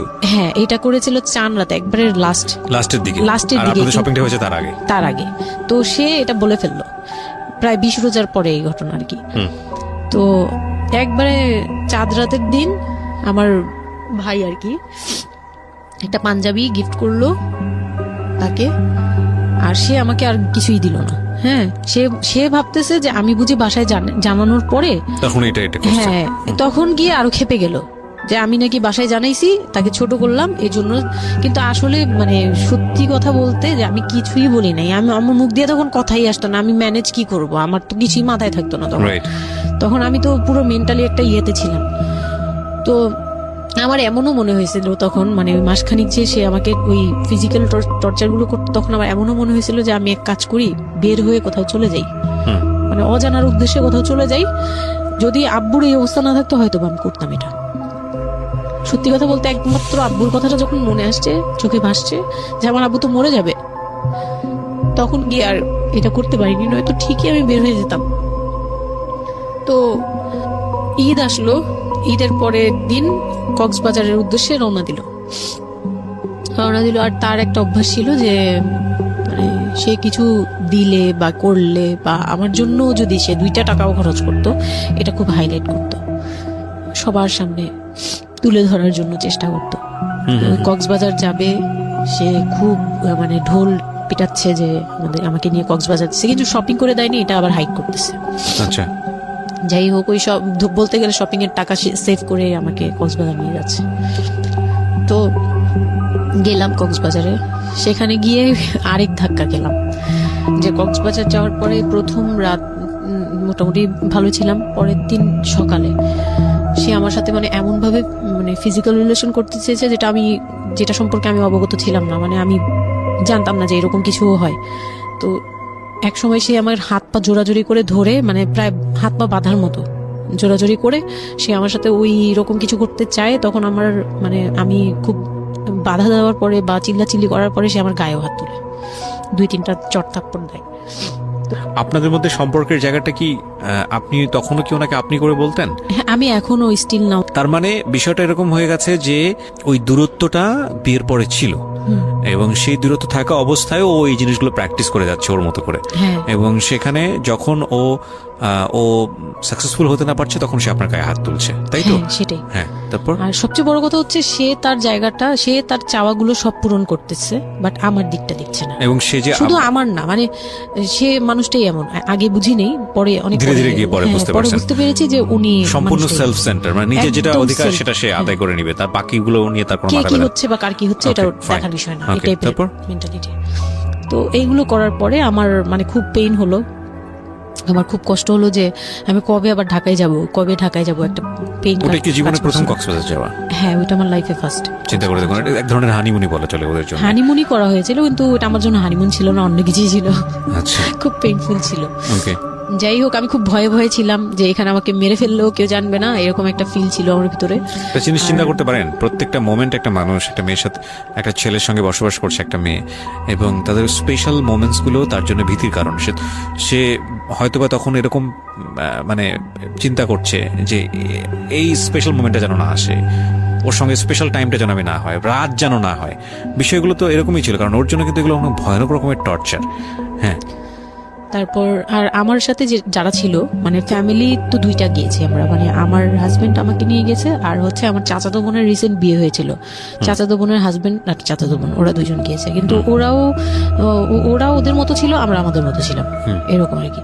তো ওইভাবে আর আমাদের সাথে ইয়ে করা হয়নি যে একদম সব বিষয়ে ডিটেলস বলা। আর আমার চাচাতো বোন আমার অনেক বড় ছিল, যার কারণে আমি আপুকে বলতাম না, লজ্জা পেতাম। তো ওই দিক থেকে 3 দিন পরে 4 দিনের দিন আমি খুব জেদাজেদি করে, মানে কান্নাকাটি করে চলে আসবো করতেছি, কিন্তু আমাকে কেউ আর জিজ্ঞেস করতেছে না যে কেন। মানে আমার বোন জামাই ও বিষয়টা খেয়াল করেনি, আমার বোনও খেয়াল করেনি যে আমি কেন বারবার চলে আসতে যাচ্ছি। হ্যাঁ, এত সুন্দর একটা ওয়েদার, ওরা তো খুব এনজয় করছিল হয়তো বা, মানে আমি তাদের এনজয়মেন্টে বাধা দিলাম, এরকম আর কি। তো খুব কান্নাকাটি করে ওই রাতেই আমি চলে আসবো, আমি বলছি তোমরা সবাই থাকো, আমি চলে যাই, মানে এইভাবে কান্নাকাটি করছে। আমি থাকবোই না, আমি আর একটা রাত এখানে থাকবো না। আমার কাছে মনে হচ্ছে তাও এলাকার ভিতরে তো থাকবো, যাই হোক, কিন্তু এখন তো আমি বাইরে আছি, অনেক দূরে। আমার কাছে এরকম মনে হচ্ছিল যে আমি যদি মরে যাই, আমি যদি যে কোনো সময় মারা যাবো, এরকম মনে হচ্ছিল। তো আমি ওই সময় বলাতে ওরা সবাই মিলে চলে আসছে, সবার মন খারাপ যে আমার জন্য চলে আসতে হলো তাদের। তো ঢাকায় আসলাম, ঢাকায় আসার পরে ঈদের ছুটির শেষে সে তার মতো করে বিজনেস করতেছে, আমি আমার মতো করে ছিলাম। 2-3 মাস গেল, কোরবানি ঈদ আসলো, প্রথম কোরবানি ঈদ। কোরবানি ঈদের সময় যেটা হলো সেটা হচ্ছে আমার মামার বাসা থেকে মাংস, মানে কোরবানি ঈদের যে মাংসটা পাঠায়, পুরান ঢাকার একটা ইয়ে আছে যে নতুন বিয়ে হলে বাবার বাড়ি থেকে রান পাঠানো হয়, একবারে পুরো একটা রান ধরে পাঠিয়ে দেয়, বাবার বাড়ি থেকে মেয়েদের পাঠায়, মানে কোটাকুটি নেই, রানী পাঠিয়ে দিতে হবে। একদম আস্ত আস্ত পাঠায়। এটা পুরান ঢাকার রেওয়াজি, একবারে যে কয়টা মেয়ে থাকবে ওই কয়টা রান বাসায় যাবে, মানে ওই রানগুলোর কেউ কাটতে পারবে না, একদম আস্ত পা ধরে দিয়ে দিবে একবারে। আচ্ছা আচ্ছা, ইন্টারেস্টিং তো। হ্যাঁ, এটা কিন্তু পুরান ঢাকার একটা রেওয়াজ, এখনো আছে। মানে কোরবানি হলেই সঙ্গে সঙ্গে রানটা যাবে মেয়ের বাসায়, আচ্ছা, মেয়ের বাসায় যেতেই হবে এটা। তো ওইরকম আমার মানে ওরা আশা করছিল যে আমার মামা এরকম করবে, কিন্তু আমার মামা তো প্রায় অনেক বড় গরু দেয়, আর একটা দেয় না, 2টা থেকে 3টা দেয়। তো ওনার নিজেরই আছে 3টা মেয়ে, 3 মেয়ের শ্বশুর বাড়িতে পাঠাতে হয় 3 রান। মানে এখন এক মেয়ের, বড় মেয়ের যে 20 বছর 22 বছর হয়ে গেছে বিয়ের, তারপরও পাঠাচ্ছে, প্রতিনিয়ত পাঠাতে হয়। তো ওই দিক থেকে আমি যদি এখন আরেকটা নেই, তাহলে ওনার কিন্তু আরো কাউকে উকিল দিয়েছে, বা আরো কোনো মেয়ে আছে, মানে আমার উকিল দিয়েছে, আমার খালু দিয়েছে, আরেক খালু, আমার ওই খালা হচ্ছে আমার আম্মুর খালাতো বোন, মামাতো বোন, কিন্তু আমাদের বাসায় মানে আমার নানু বাড়িতে বড় হয়েছে দেখে আমার আম্মুর খুব ক্লোজ। তো ওই খালু আমাকে উকিল দিয়েছে। তো ওই দিন করলো কি, যে এই রান পাঠায়নি বলে, সেই রান পাঠায়নি ঠিকই, কিন্তু রানের যে উপরের অংশ মানে বড় একটা পিস আমার বাসায় পাঠানো হয়েছে আমার উদ্দেশ্যে, আর নামটা আমার লিখে দিয়েছে, আমার নাম লেখা এটা পাঠিয়েছে। তো ওই মাংসটা রেখে যখন চলে গেছে না আমার ভাই, তার ছোট বোন, আমি তখন মানে দেখলাম যে মানুষ কতটা হিংস্র হলে পরে এরকম ফেস হয়। আমি তো চুপ করে বসে আছি, আমি কিছুই মাথায় নেই যে এটা নিয়ে যে কি হবে, আমি বুঝিই নেই বিষয়টা। সে মাংসটা ধরে রাস্তায় ফেলে দিছে ঈদের দিন রাস্তায় ফেলে, এই মাংসে কেন ওর নাম লেখা থাকবে? তাহলে এই যে আমরা কি, আমরাও তো ভাগ্নি, মানে আমরাও ভাগ্নি, আমাদের বাড়িতে আমার মাংস আসছে, ওর নাম দিয়ে আসছে, তাহলে রান আসলো না কেন? দোষ হয়ে গেছে, এটা খুব বড় অন্যায় হয়ে গেছে। ভয়ানক। আমি ভয়ানক বলছি কারণে যে আমাদের সমাজে কিছু কালচার আছে যেগুলো আসলে মেয়ের বাড়ি থেকে পূরণ করা হয়, ধরে নেওয়া হয়, বা ছেলের বাড়ি থেকেও। সেটা পাঠ্য বইয়ে তো থাকে না এগুলা, মানে কালচারে আছে, এগুলো শুনতে ভালো লাগে, কিন্তু প্র্যাকটিসের জায়গা থেকে যদি এটা অত্যাবশ্যকীয় নিয়ম হয়ে যায়, কখনো কখনো যেটা কতটা ভয়ানক পেইনফুল হয়। কান্ট ইউ এভার ইমাজিন যে বাবার সামর্থ্য নাই, তারপরে তাকে চিন্তা করতে হচ্ছে যে আমার মেয়ের বাড়িতে একটা রান পাঠাতে হবে, আমার কোরবানি দেওয়ার সামর্থ্য নাই, এই রান পাঠানোর জন্য আমাকে কোরবানি দিতে হচ্ছে। মানে আমাদের এই ব্যাড প্র্যাকটিসগুলা কতটা ভয়ানক হয়ে গেছে আমাদের সমাজে, এবং ইনফ্যাক্ট এগুলো নিয়ে কেউ কখনো কথা বলে না। এগুলো নিয়ে কথা বলা উচিত। একটা মানুষ, একটা সোসাইটি চেঞ্জ হবে কিভাবে, একটা মানে পুরো কমিউনিটি চেঞ্জ হবে কিভাবে, একটা রাষ্ট্র চেঞ্জ হবে কিভাবে, এই ছোট ছোট আমরা তো সব জায়গাতেই পয়জনাস। এই ছোট ছোট বিষয়গুলো যদি চেঞ্জ না হয়, আমরা যে এত ডিগ্রি নিচ্ছি, প্রতি বছর পিএইচডি, ভুরি পিএইচডি বের হচ্ছে, ডক্টরেট, হ্যাঁ, আমাদের বিশ্ববিদ্যালয়ে ভরে যাচ্ছে, আমাদের ছেলেমেয়েরা গোল্ডেন এ প্লাস, আমাদের পাশের হার বাড়ছে, কিন্তু এই সব যে মানে খোরা কালচার, ল্যাংড়া টাইপের কালচার, এগুলোর যে পরিবর্তন হচ্ছে না, বা এগুলো নিয়ে যে কেউ কখনো কোনো কথা বলে না, এগুলো নিয়ে না পত্রপত্রিকায় কথা হয়, না কোনো মিডিয়াতে কথা হয়, অথচ এগুলো আমাদের জীবনটাকে পঙ্গু করে দিচ্ছে, এবং এগুলো নিয়ে কেউ কখনো কথা বলে না। আমরা যৌতুক নিয়ে কথা বলি, এবং যৌতুক একটা ঘাতক ব্যাধি, আমরা যৌতুক মোকাবেলা করতে পেরেছি, কিন্তু এই কালচারের মধ্যে যে যৌতুক ঢুকে বসে আছে, সেটা নিয়ে আমরা কেউ কখনো কথা বলি না, এবং এগুলো নিয়ে কথা বলা উচিত। কথা নইলে আমরা আসলে কিওর হব কিভাবে? আমরা যে বলি যে আমাদেরকে শুদ্ধ হতে হবে, আমরা মানুষ হিসেবে ভালো হতে হবে, বাট হাউ? আমাদের তো রন্ধ্রে প্রবলেম। সো প্রবলেমটাকে প্রবলেম বলা উচিত, অ্যাটলিস্ট কাউকে না কাউকে তো স্পিক আউট করতে হবে, এবং স্পিক আউট করলে তাহলে এই প্রবলেমগুলো সামনে আসবে, এবং সামনে আসলে এগুলো নিয়ে কিওর নিয়েও মানুষ কথাবার্তা বলবে।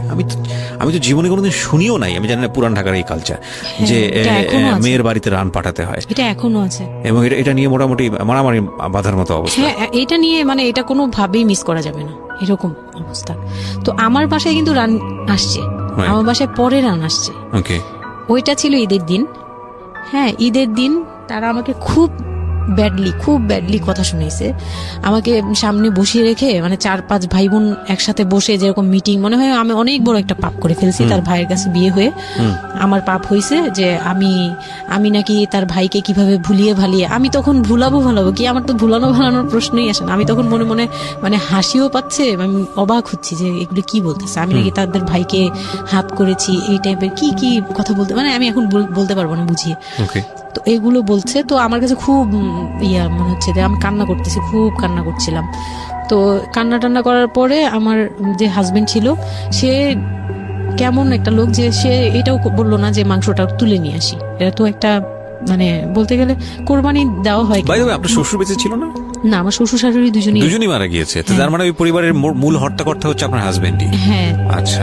তো তখন সে ওই মাংসটা নিয়ে আসলো না, ভাই বোন ফেলে দিছে, সেও তাদের সাথে তাল মিলাচ্ছে, কিন্তু আবার আমাকে সরাসরি কিছু বলছে না। কুকুর টুকুর খাওয়ার দরকার, কারণ পুরান ঢাকায় তো কুকুর টুকুরের অভাব নেই রাস্তাঘাটে, আমি যেটা দেখি। না, ওইগুলির ভিতরে নাই, ছিল না। ওইগুলিতে ছিল না, থাকলে হয়তো। আর এগুলো করলেও তো আপনাদের যে কালচারটা, সেটা হচ্ছে পুরান ঢাকায় একটা জিনিস খুব ভালো লাগে, একটা ফ্যামিলির খবর আর একটা ফ্যামিলি জানে, হ্যাঁ, যে এই ফ্যামিলি পরিবারে কি হচ্ছে, এই পরিবারে কি হচ্ছে না হচ্ছে। আশপাশে তো খুব মানে ওরা তো খুব লাগানো বাড়ি ঘর, হ্যাঁ। তো সবাই শুনে, এক দেয়াল দুই বাড়ি। তার মানে এগুলো নিয়ে কত কানাঘুষা তো হচ্ছিল নিশ্চয়ই। হ্যাঁ, পুরো এলাকা। আমি যে কি পরিমাণ মানে লজ্জা, মানে অনুতাপ আমাকে মানে এমন বানিয়ে ফেলছে যে আমি ওই বাড়িতে শুধু। ক্লাস 9-এ পড়ো একটা মেয়ে, যেখানে তার মানে রঙিন স্বপ্ন নিয়ে ডানা মেলে বাঁচার কথা, এবং ঢাকাতে বড় হয় একটা মেয়ে। ক্যান্ট ইউ এভার ইমাজিন সেই মেয়েটার ঈদের সময় আমরা সাধারণত দেখি যে সকালে একটা ড্রেস পরবে, দুপুরে একটা পরবে, রাতে একটা পরবে, বান্ধবীদের সঙ্গে ঘুরে বেড়াবে, এবং মানে পাংখা যেটাকে বলে ওইরকম একটা এইজ। সেই সময়টাতে তার মাংস নিয়ে টানাটানি শুরু হয়েছে, এবং তার বাড়িতে মাংস আসলো কিনা সেটা নিয়ে টানাটানি শুরু হয়েছে, এবং সে মহল্লায় বেরোতে পারছে না নিজের মুখ, এবং এভরি নাইট তার উপর ফিজিক্যাল টর্চার। এবং ক্যান ইউ এভার ইমাজিন যে আমাদের সমাজের মেয়েরা, নারীরা কতটা সহ্য করে? কেউ কেউ সুবিধাভোগী অফকোর্স, কিন্তু ম্যাক্সিমাম ফেসটাই হয়তো বা এরকম।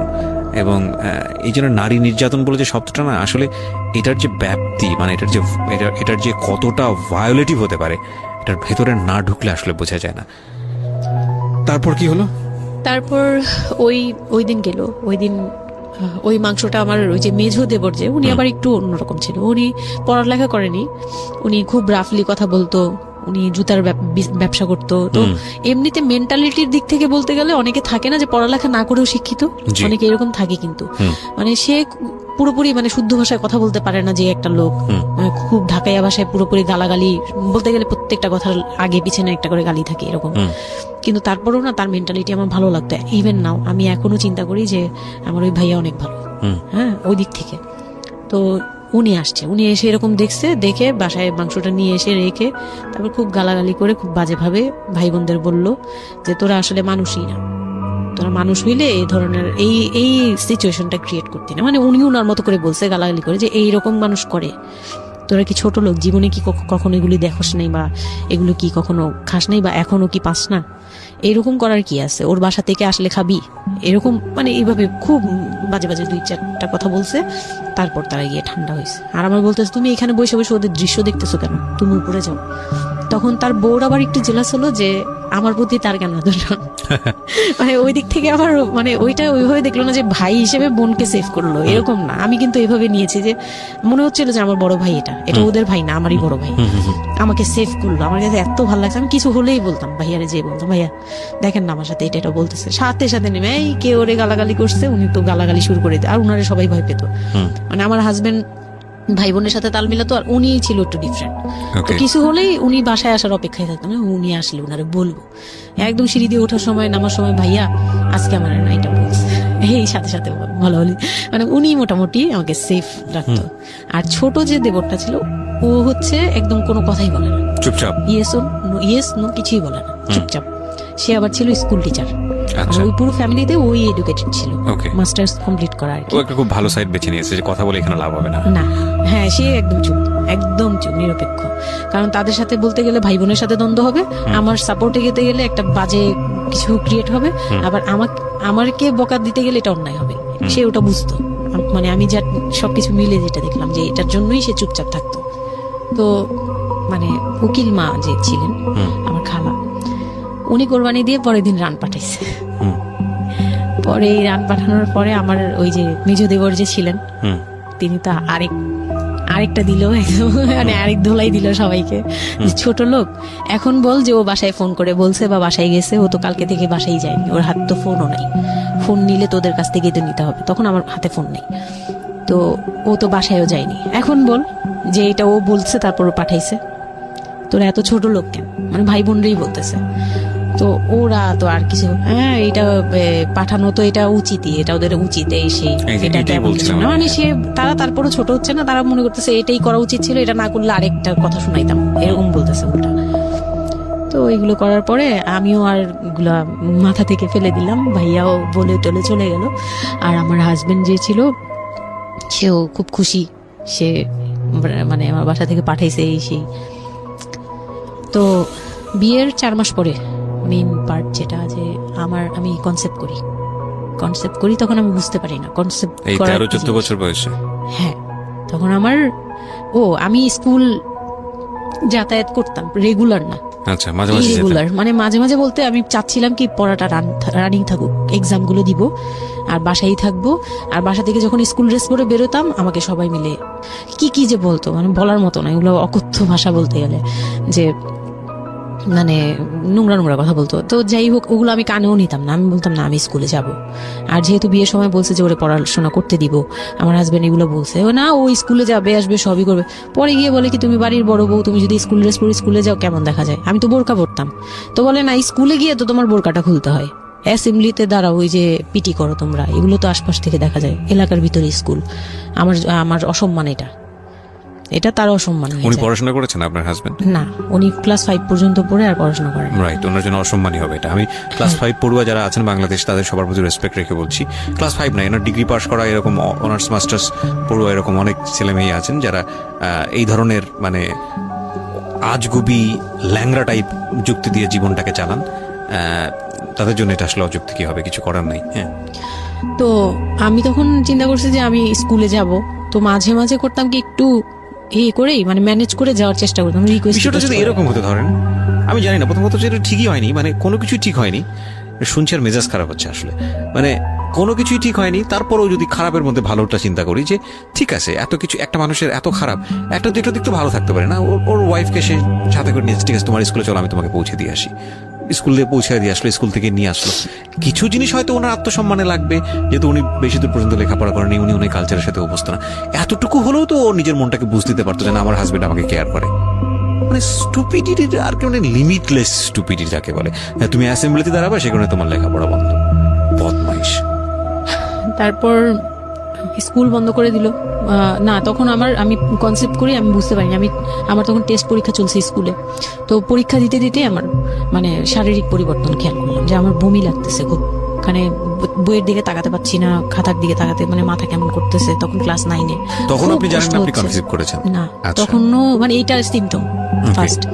তো এইরকম হওয়ার পরে রাতে 11:30-12টার দিকে আমি না খুব গড়াগড়ি করে কান্না করতেছি, জোরে জোরে, মানে খুব গড়াগড়ি করে জোরে জোরে কান্না করতেছে। আমার মাথায় নেই যে কে শুনতেছে কে না শুনতেছে এরকম। তো এটা দেখে তার বোন, যেটা বিয়ে হয়ে গেছে, সে আবার ছিল বাসায়, তো সে দেখে বলতেছে, সে আবার মানে খারাপ লাগছে তার কাছে, বলে চলো এক্ষুনি তোমার নিয়ে হসপিটালে যাব। হ্যাঁ, ওর কি হইলো হঠাৎ করে, কি খাইছিলা তুমি, কি উল্টাপাল্টা কিছু খাইছো কি না, সেই বলছি না আমার কেন জানি অনেক পেট ব্যথা করতে, আমি পারতেছি না সহ্য করতে, পেট জ্বলতেছে আমার খুব। তো নিয়ে গেল ডাক্তারের কাছে, তখন ডাক্তার আমার নার্ভস দেখে বললো যে she is pregnant. But 100% confirm করতে পারবেন আল্ট্রাসাউন্ড না, এমনিতে, তবে উনি আর কি উনার মতো করে বলছে। আচ্ছা, আর okay. তখন টেস্ট দিল একটা, যে রাতে নিয়ে যান, ইউরিন টেস্ট টাইপের একটা কিছু বাসায় করা যায়, ওই টাইপের একটা টেস্ট দিল, তো ওইটাই করলাম। বাসায় এসে করার পরে পজিটিভ আসছে, যেভাবে বলছে ওইভাবে করছি, করার পরে পজিটিভ আসছে। How do you feel? Positive আসার পরে মানে আমার কাছে যেটা মনে হচ্ছিল, যে আমি মানে এতটা খুশি হয়েছি, আমি কিন্তু বিয়ে নিয়েও খুশি না, আমার মনে হচ্ছে এটাই আমার অ্যাচিভমেন্ট লাইফের। আচ্ছা, এতটা খুশি হয়েছে আমি বলতে পারবো না কেন। এটা আসলে ন্যাচারালি আল্লাহ হয়তো প্রত্যেকটা মেয়ের মধ্যে এই বিষয়টা দিয়ে দেন, যে নইলে আসলে মা কেন, মানে মা তো মাই, এটা আসলে আল্লাহ গিফটেড অফকোর্স। দেখেন, এরকম একটা ডিফিকাল্ট সিচুয়েশনের মধ্যে, যেখানে 13 বছর বয়সে ওর আসলে এই জিনিসটা ফিল করার কথা না, সেখানে ও ফিল করতেছে, এটা কিন্তু লজিকলেস ফিল, এবং এই ফিলটা সম্পূর্ণই ন্যাচারাল। ওকে, আমার কাছে তখন মনে হচ্ছিল কি, যে আমার পেটে একটা জীবন্ত কিছু আছে, এক্স্যাক্টলি, মানে এইরকম ফিল হচ্ছে। আর আমি এটাকে মানে একটা কিউরিওসিটিও, যে দেখি তো কি হয়, কতদিন পরে কি হবে, মানে এটা আস্তে আস্তে বড় হবে, এটা কি করবে পেটে, এটা কিভাবে আসবে, মানে দুনিয়াতে কিভাবে আসবে, এটা এইগুলোও জানি না আমি, যে মানে এটা বড় হলে পরে এটা যে কিভাবে দুনিয়াতে আসবে। You feel like it's a game, একটা কোন একটা খেলা, খুব মজা মজার একটা একটা, খেলা। হ্যাঁ, যে আমি একটা কিছু পাইছি, এটা নিয়ে থাকা যাবে এখন, Okay. এরকম মনে হচ্ছিল তখন। খুব মানে খুব কেন জানি খুব আনন্দ, মানে মা হওয়ার ফিল না কিন্তু, Right, বুঝতে এটা পেরেছি। মা হওয়ার ফিল না কিন্তু কিউরিওসিটির জায়গা থেকে হ্যাঁ, জিনিসটা কিছু একটা আছে আমার সাথে, আমি এটা নিয়েই থাকবো এখন, মানে আমি একটা কিছু পাইছি এখন, আর আমি একা না, এরকম মনে হচ্ছে। তা আমি না দৌড়ে দৌড়ে বের হয়ে বললাম কি, ওই যে বোনটা আমাকে রাতে নিয়ে গেছিল ডাক্তারের কাছে, সে তো ছিল রাতে, তো আমি বের হয়ে বলতেছি কি, আপা আপা আমার না এইরকম 2টা আসছে, মানে এই পজিটিভ স্টেপ গুলা আসে যেগুলো বলছি। পরে সে না সাথে সাথে বলে কি, এখন তো আমাদের কদর কমে যাবে আরো। প্রথম ছিল এটা, প্রথম ডায়লগ ছিল এটা, মানে মনটা খারাপ করে সে বড় নিঃশ্বাস ফেলে বললো, হ্যাঁ এখন তো আমাদের কদর কমে যাবে, আর তো এখন তো আর কম কম আশা লাগবে। তার সাথে ছোট বোনটা বলতেছে, তুমি না সময় কমে বুঝে কথা বলো না, এইগুলো তো বুঝতে হবে, মানে তাদের মতো করে তারা বলতেছে যে পুরন ঢাকার মানুষ যেভাবে বলে ওইভাবে বলতেছে যে এগুলো তো বুঝতে হবে যে এগুলো প্ল্যান করা, মানে আমি ইচ্ছা করে কনসেপ্ট করছি এরকম কিছু বুঝাইছে, কিন্তু আমি তখনও না এই জিনিসটা মানে ঘোলা ঘোলা, আমি বুঝি নাই যে ওরা কি বলতেছে দুইজনে। তা আমি বলি যা মজা তাই বলুক, আমি আমার মতো থাকি।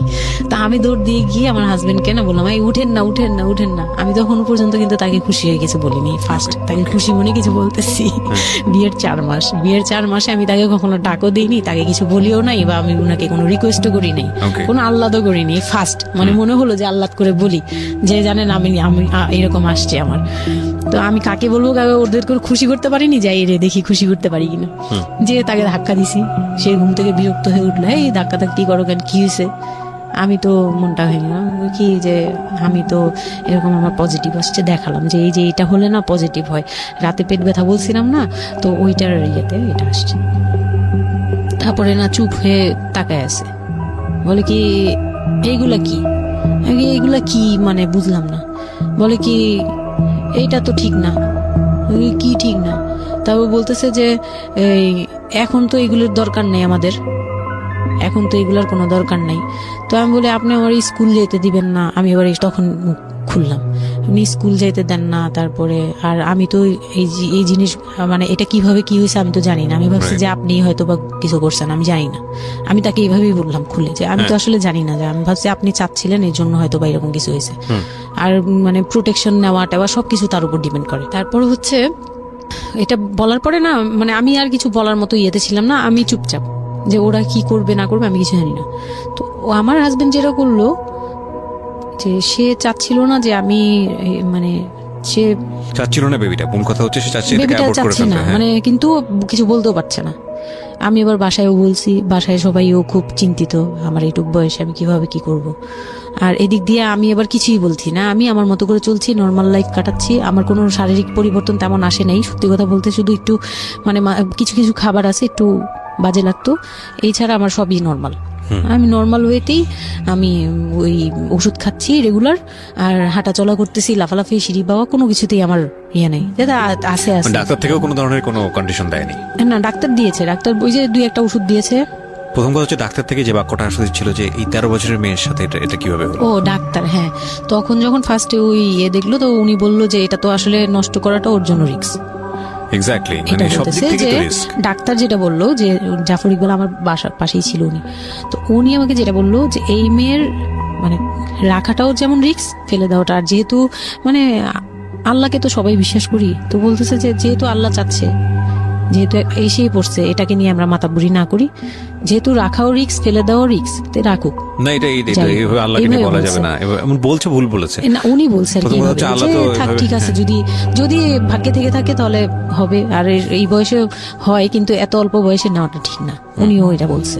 তো ওইভাবে ইয়ে করার পরে তো আমি তো রাখছি ঠিকই, কিন্তু আমি তো মানে ওই সময়টা তো ভালোই গেছে।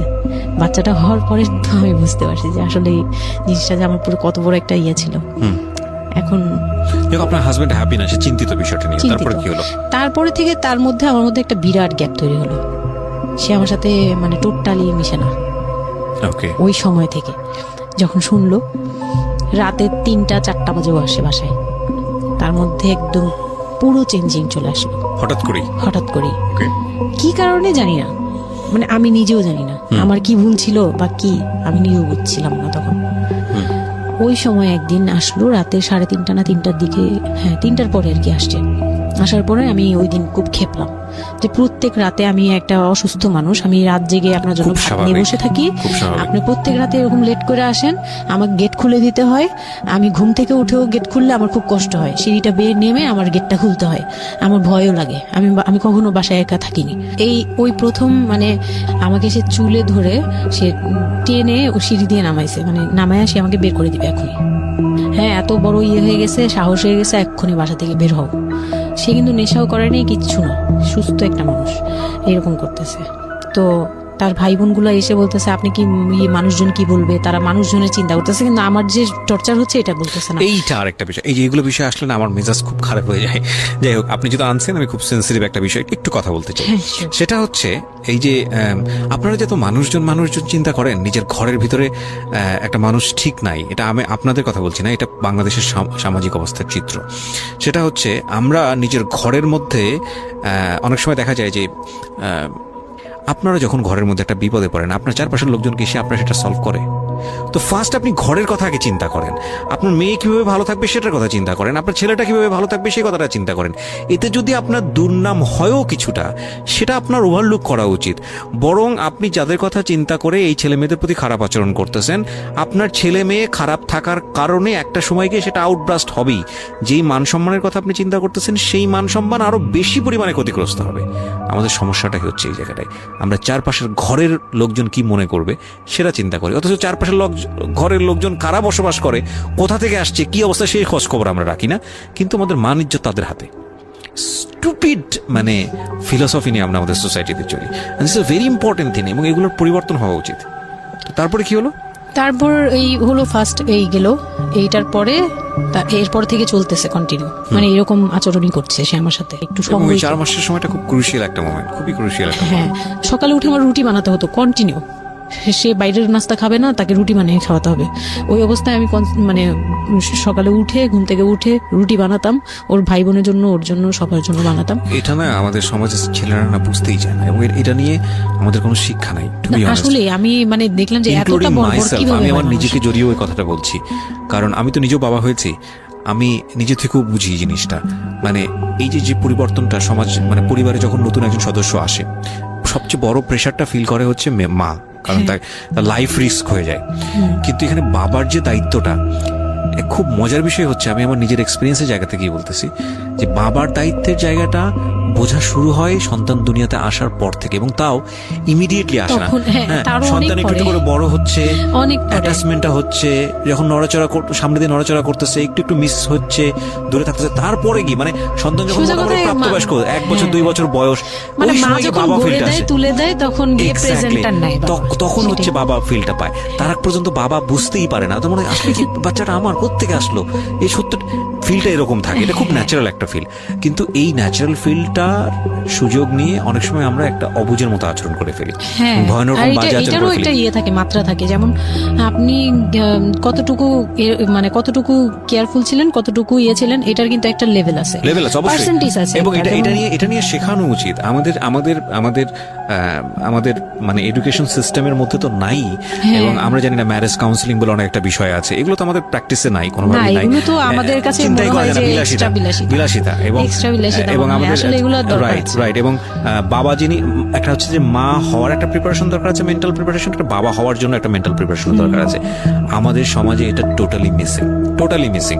আমরা এই নারী দিদিদের কাছ থেকে যে গাইডটা পেয়ে আসছি, এবং সেটা না বুঝে না শুনে প্র্যাকটিস করেছি। ওগুলোই প্র্যাকটিস রাইট, চলছে এখন। আমি জানি না আজকে আমি সত্যি এই কথাগুলো বলতেছি, হয়তো আমরা ওই রাতারাতি পরিবর্তনের জায়গায় যেতে পারবো না, বাট আমি শুধু একটা কথাই বলতে চাই, সেটা হচ্ছে বাবাদের দায়িত্বটা অনেক বেশি, বিশেষ করে বাচ্চা চলে আসার পর থেকে মেন্টাল সাপোর্টটা খুব জরুরি, খুবই জরুরি।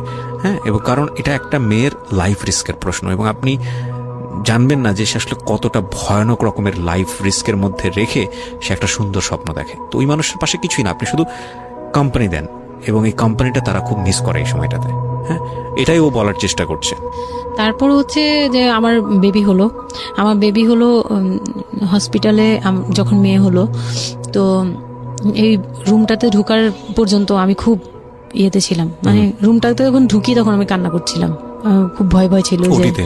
হ্যাঁ, ওকে, তখন মনে হচ্ছিল যে আমি মরেই যাই নাকি এরকম মনে হচ্ছিল। আর আমাকে তো মানে অপারেশন করবে, তারাও ডাক্তার বলতেছে এই মেয়ের অপারেশন কি করব, আর এই মেয়ে নর্মালে কি বেবি দিবে। আমি বলতেছে এটা তো গ্রামগঞ্জ না, আপনারা কি করছেন। আমি তখন আরো শুকনা ছিলাম, তো আর এমনিতেও বয়সও কম ছিল, আবার শুকনাও ছিলাম, দেখতে আরো পিচ্ছি লাগতো। বলতো যে অনেক দুর্বল, তো ও তো মানে ঠিক মতো টেক কেয়ারও করেন নাই বাসায়। হ্যাঁ, বলতেছে একদম আমার এই হাতের মানে এইগুলো ব্রিন গুলো বুঝে যেত, এইগুলো বুঝা যেত, একদম হাড় গোড় বুঝা যেত। যখন অপারেশন করে, অপারেশনের 12 ঘন্টা পর আমার সেন্স আসে, প্রায় 12 ঘন্টা। তার মানে আপনার বেবি হয়েছে আপনি জানেনই না? জানি না। পরে আমি যখন ঘুম থেকে সিজারিয়ান বেবি, সিজারিয়ান বেবি, ওকে, পরের দিন শুধু রাতে একটু টের পাই যে আমি আমার পাশে কেউ মানে ব্রেস্ট ফিড করছে, এটা ফিল পাইছি। শুধু মুখের দিকে তাকাতে পারিনি, চোখ খুলতে পারিনি, কিন্তু কেউ একজন আমার পাশে শোয়া, মানে আমার হাতের উপরে একটা বাচ্চা শোয়া, এইরূপ ফিল পেয়েছি। আর এরপরে যে চোখ বন্ধ করেছি, একবারে সকালে প্রায় 11টা-12টার দিকে আমার ঘুম ভাঙছে। তখন তাকানোর পরে একটু পুরোপুরি ইয়েতে, তো আমাকে উঠিয়ে নিয়ে আমাকে ইয়েতে ক্যাবিনে দেওয়া হলো। ক্যাবিনে দেওয়ার পরে আমি বাচ্চাকে দেখি, বারবার চিন্তা করি যে এটা আমার মেয়ে, কোত্থেকে আসলো, কিভাবে আসলো, আমি নিজেকে দেখি। Best feel ever, believe me guys, এটা জীবনে সবার আসা তখন না উচিত। আমার মাথায় এটাও ছিল না যে এটার বাবাকে, এটার ফুপুকে, এটার চাচাকে, হোয়াট এভার, আমার বাচ্চা এটা, মানে আমার, আমি এখনো স্টিল না, আমার বাচ্চা এখন ক্লাস 8 এ পড়ে, এখনো আমি তাকে বাচ্চা বলি। হ্যাঁ, তো ও আর আমি একসাথে হাঁটলে মনে হয় কি মানে ফ্রেন্ড আমরা এরকম। পর হচ্ছে ওই বাচ্চাটা হলো, বাচ্চাটা হওয়ার পরে সে খেলে, আমার খুব ভালো লাগে, তাকে নিয়ে আমার সময় ভালো কাটে। আমার আর মানে ওর বাবার কথা মাথায় নেই যে এই লোক শুধু মানে এনে দিবে ঘরে, আমি রান্না করব, খাবো, ব্যাস ওই পর্যন্তই শেষ। আমার আর এর দরকার নেই, কাউরই দরকার নেই। আমার বাচ্চা নিয়ে আমি পুতুলের মতো খেলি সারাদিন। ওর বাবা অনেক সময় দেখা গেত, ওর বাবা তো রাতে 2টা-3টায় আসতো, আসার পরে যে খাওয়া দাওয়া করে ঘুমাবে। তো আমি তো, আমার তো ওই রুম ছাড়া কোনো ওয়ে ছিল না, ওই রুমে আমি হাঁটাহাঁটি করতাম, বাচ্চা কান্না করতো। একদিন এমনও হয়েছে সে আমাকে ঘর থেকে বের করে দিচ্ছে, আমি নাকি ইচ্ছা করে বাচ্চাকে কাঁদাই আর তাকে ঘুমাতে দিই না। হ্যাঁ, সে আমাকে বাসা রুম থেকে বের করে দিচ্ছে। তো রাতে এত রাতে বাসা থেকে যখন রুম থেকে বের করে দিচ্ছে, আমি সিঁড়িতে সারা রাত, মানে ওদের তো আর বারান্দাও নেই হাঁটার জায়গা। বাচ্চা কোথায় ছিল? বাচ্চা আমার কোলে, বাচ্চা টাওয়াল দিয়ে পেঁচানো আমার কোলে, সে কান্না করতেছে, আমি সিঁড়িতে বসে আছি। আর আমি যখন সিঁড়িতে বসছি, আমি জানি না কি কারণে বাচ্চার কান্না অটো থেমে গেছে। রুম থেকে বের হয়েছি না, তো ওর বাবা যে ধমক টমক দিছে, আমি জানি না কি কারণে, হয়তো বা রাতও অনেক হয়ে গেছিল, অনেক কান্নাকাটির পরে হয়তো ও ক্লান্ত হয়ে গেছিল, ও মোটামুটি চুপ হয়ে গেছে সিঁড়িতে, নয়তো পুরো এলাকা জানার কথা এইরকম। তো আমি সিঁড়িতে বসে বসে কান্না করছি সারা রাত, মানে তখন অলমোস্ট তখন 4টা বাজে, ভেতরে ভাবে ঘুমিয়েছে নাক ডেকে। হ্যাঁ, তখন সে ঘুমাচ্ছে, ভিতরে গিয়ে ঘুমাচ্ছে। আমি আর ভয়ে রুমেই যাইনি, মানে কি না কি করবে আবার, এই জন্য রুমেই যাইনি। তো এই কাজটা করার পরে সে আমার মন থেকে আরো উঠে গেছে। আমার যে দেবর ছিল, যে বললাম যে আমাকে খুব ভালোবাসতো উনি, তো উনি আবার খুব ভোরে আসতো, জুতার ব্যবসায়ী তো, ওনাদের কারখানা সারা রাত কাজ হতো, প্রত্যেক দিন সকালে 5টা-6টা এইভাবে আসতো। তো ঘন্টাখানিক পরে উনি যখন চলে আসছে, তখন আমাকে সিঁড়ি দিয়ে ওঠার সময় মানে গেট নক করছে, ওনার ওয়াইফ নামছে উপর থেকে, নেমে বলতেছে তুমি এখানে কেন? আমি বললাম যে এরকম আপনার ভাই ঘুমাতে পারে না, আমাকে বের করে দিচ্ছে। তো সেও খুব নর্মাল ভাবে নিল ব্যাপারটা, কিন্তু তার ভাই যখন গেট খুলে দেখলো যে আমি জেগে আছি আর ওটা নিয়ে সিঁড়িতে বসছি, তখন সে গালাগালি করতেছে, শালা আমি, ওনার আবার বিয়ের 12 বছর হয়ে গেছে, কিন্তু বাচ্চা কাচ্চা হয়নি। উনি আবার এই দিক থেকে খুব ছিল যে তার খুব ইচ্ছা ছিল একটা বাচ্চার বাবা হবে। এই তো আমার কোল থেকে বাচ্চাকে নিয়ে বলতেছে তোমরা আসলে কেউ যোগ্য না, তুমি মা হওয়ার যোগ্য না, ও তো বাপ হওয়ার যোগ্য ছিলই না কোনোদিন, কিন্তু তারপরে তোমাদের ঘরে দিছে, মানে সে গালাগালি করতেছে না, আমি এতদিন ধরে ট্রাই করতেছি, আমি পাচ্ছি না, আর ওরে দিয়ে দিছে, ওর মতো একটা অপদার্থরে দিয়ে দিচ্ছে, মানে এরকম করে বলতেছে। তারপরে হচ্ছে এই উপরে গেলাম, উপরে যাওয়ার পরে আমি ওই রুমে গেলাম, ওরা আরো বলতেছে আচ্ছা তুমি যাও, আমরা ওকে রাখি। ও ঘন্টাখানিক রাখলো, পরে ঘুমানোর পরে আমাকে আবার ডেকে দিয়ে দিচ্ছে বাচ্চাকে, যে ও ঘুমালে আমি দিয়ে আসবো, তুমি রুমে ওরে নিয়ে যেও না, ও আবার কান্নাকাটি করলে বড় ভাই রাগারাগি করতে পারে। তো ওইভাবে আমি আবার রুমে গিয়ে ঘুমালাম, পরে ওনারা দিয়ে গেছে। এই গেল একটা রাত। তারপর আমার বাচ্চাটা যখন 3-4 বছর হয়, মানে এইভাবে বাচ্চা কোলে আদর করতো, বাচ্চা নিত, কোলে নিত না, বাচ্চা কোলে নিতে পারতো না। ও ছোট থেকে এত বুঝতো, মানে তার বাবা কি কি পছন্দ করতো, কি কি পছন্দ করতো না, ওগুলা করতো না, মানে খুব কেয়ারফুলি, Beautiful. আর এত শান্ত যে তাকে যে এখানে বসে থাকতে বললে সে 2 ঘন্টাও ওইখানেই খেলতে বাহ, থাকবে, বাহ, কিন্তু বাহ। ওখান থেকে নড়বে চড়বে না। তো আমি চিন্তা করে দেখলাম কি আমি ইম্যাচিউর মাদার তো হয়তো বা সৃষ্টিকর্তা এর জন্যই আমাকে এরকম একটা ভেবে দিয়েছে যে ওই তোমাকে বুঝুক। ইভেন নাও মানে এখন যে ও এত বড় হয়ে গেছে তারপরেও আমাকে অনেক কিছু বুঝায়, মানে সে আমার চেয়ে ভালো বুঝে, বাহ, আমি beautiful, বুঝি এটা। beautiful, মাশাআল্লাহ। তো যাই হোক, ও যখন 3 বছর হলো, 3 বছর 3.5 বছর, তখনই আমি তাকে স্কুলে দিব। জি, হ্যাঁ। এডিট পার্ট আর 15 মিনিট আছে, আচ্ছা, সো সুইচ করেন, হ্যাঁ, মূল বিষয়গুলো আনেন। তো ওখানে part হচ্ছে close, 3 বছরের কালে আমি ওকে স্কুলে দিলাম। স্কুলে দেওয়ার পরে আমি ওখান থেকে ওরে স্কুলে দিয়ে আমি নিজে ভর্তি হলাম ইয়েতে, ওপেন ইউনিভার্সিটি, মানে বুঝতে পেরেছি, উন্মুক্ততে। উন্মুক্ত বিশ্ববিদ্যালয়, হ্যাঁ। হ্যাঁ, ক্লাস 9-এ ভর্তি হলাম। তো ও পড়াশোনা করে, আমিও করি। বাসায় বা আশপাশে সবাই আমাকে নানান ধরনের কথা বলে যে মা মেয়ে একসাথে স্কুল ব্যাগ নিয়ে যায়, কেমন দেখা যায়। আমি বলছি যা মন চায় তাই দেখা যাক। আমার তখন আমি একটু ডেসপারেট একটু হয়ে respect, গেছিলাম। এটাই বলছিলাম যে এই ধরনের মেয়েরা সাধারণত জীবনের একটা পর্যায়ে গিয়ে মারাত্মক রকমের ডেসপারেট হয়ে যায়। এটা শুধু মেয়েরা বলবো না, মানুষ বলবো আমি। তো আমি নিজে ইংলিশ মিডিয়ামে পড়ছি, তো মানে খুব বেশি বয়সগুলো পার হয়, ভালো লাগে না। তো বাংলা মিডিয়ামে দিলাম। শিশু শ্রেণী থেকে 1-এ উঠে গেল 4 বছর বয়সে, এইভাবে করে সে উঠতেছে। মানে সে খুব ভালো রেজাল্ট করে, আমারও খুব মজা লাগতে লাগলো। আমি তাকে পড়াই, নিজে পড়ি, 2জন মামে মিলে ওকে স্কুলে দিয়ে দেখা যায় আমি আমার কোচিং এ যাই। আমি আবার কোচিং করা শুরু করলাম। তো সেও খুব মজা পেত যে তোমার ব্যাগ আর আমার ব্যাগ, মানে ওয়েট করতো। এরকম খুব মজার একটা সময় ছিল যে 2জনের টিফিন নিয়ে যাচ্ছি। তো আমরা খুব মজা করে এরকম ক্লাস করতাম। ওর বাবার মাঝখানে একটু জেলাসি হলো, মানে মাঝে মাঝে খুব জেলাসি করতো। তো এইগুলো নিয়ে একটা পর্যায়ে যে বিয়ের প্রায় 6 বছর বা 7 বছর কালে তার বাবা এমন ভাবে একটা লোন করলো, 8 লাখ টাকার একটা লোন করলো। আমি এটা বুঝতে পারিনি, আমি তখন মাত্র এসএসসি পাস। রিপন, হ্যাঁ, 8 লাখ টাকার লোন। 8 লাখ টাকার লোন ব্র্যাক ব্যাংক থেকে। ওকে, 8 লাখ টাকার একটা লোন করলো। আমি তখন তখন মাত্র- জুয়া খেলে। একদম কঠিন, তখন সে চরম পর্যায়ে চলে বাস, গেছে। আর লাগবে না স্টোরি, বুঝে গেছি যা হওয়ার। হ্যাঁ, বলেন তারপরে। পরে গিয়ে সে করলো কি, 8 লাখ টাকার একটা লোন নিবে, এটার জন্য বোর্ড সিগনেচার নাকি লাগে। আমি এটা জানতাম না। বউয়ের সিগনেচার লাগে? হ্যাঁ, আচ্ছা। বউয়ের সিগনেচার লাগে, মানে গ্রান্টর হিসেবে একটা বিজনেসম্যান, বড় বিজনেসম্যান আর একটা বোর, মানে বড় বিজনেসম্যান বা একটা দোকান বা একটা বাড়ি বুঝতে পেরেছি, হ্যাঁ। ইয়ে লাগে। তো কেউ তো রেফারেন্স দিবে না তাকে।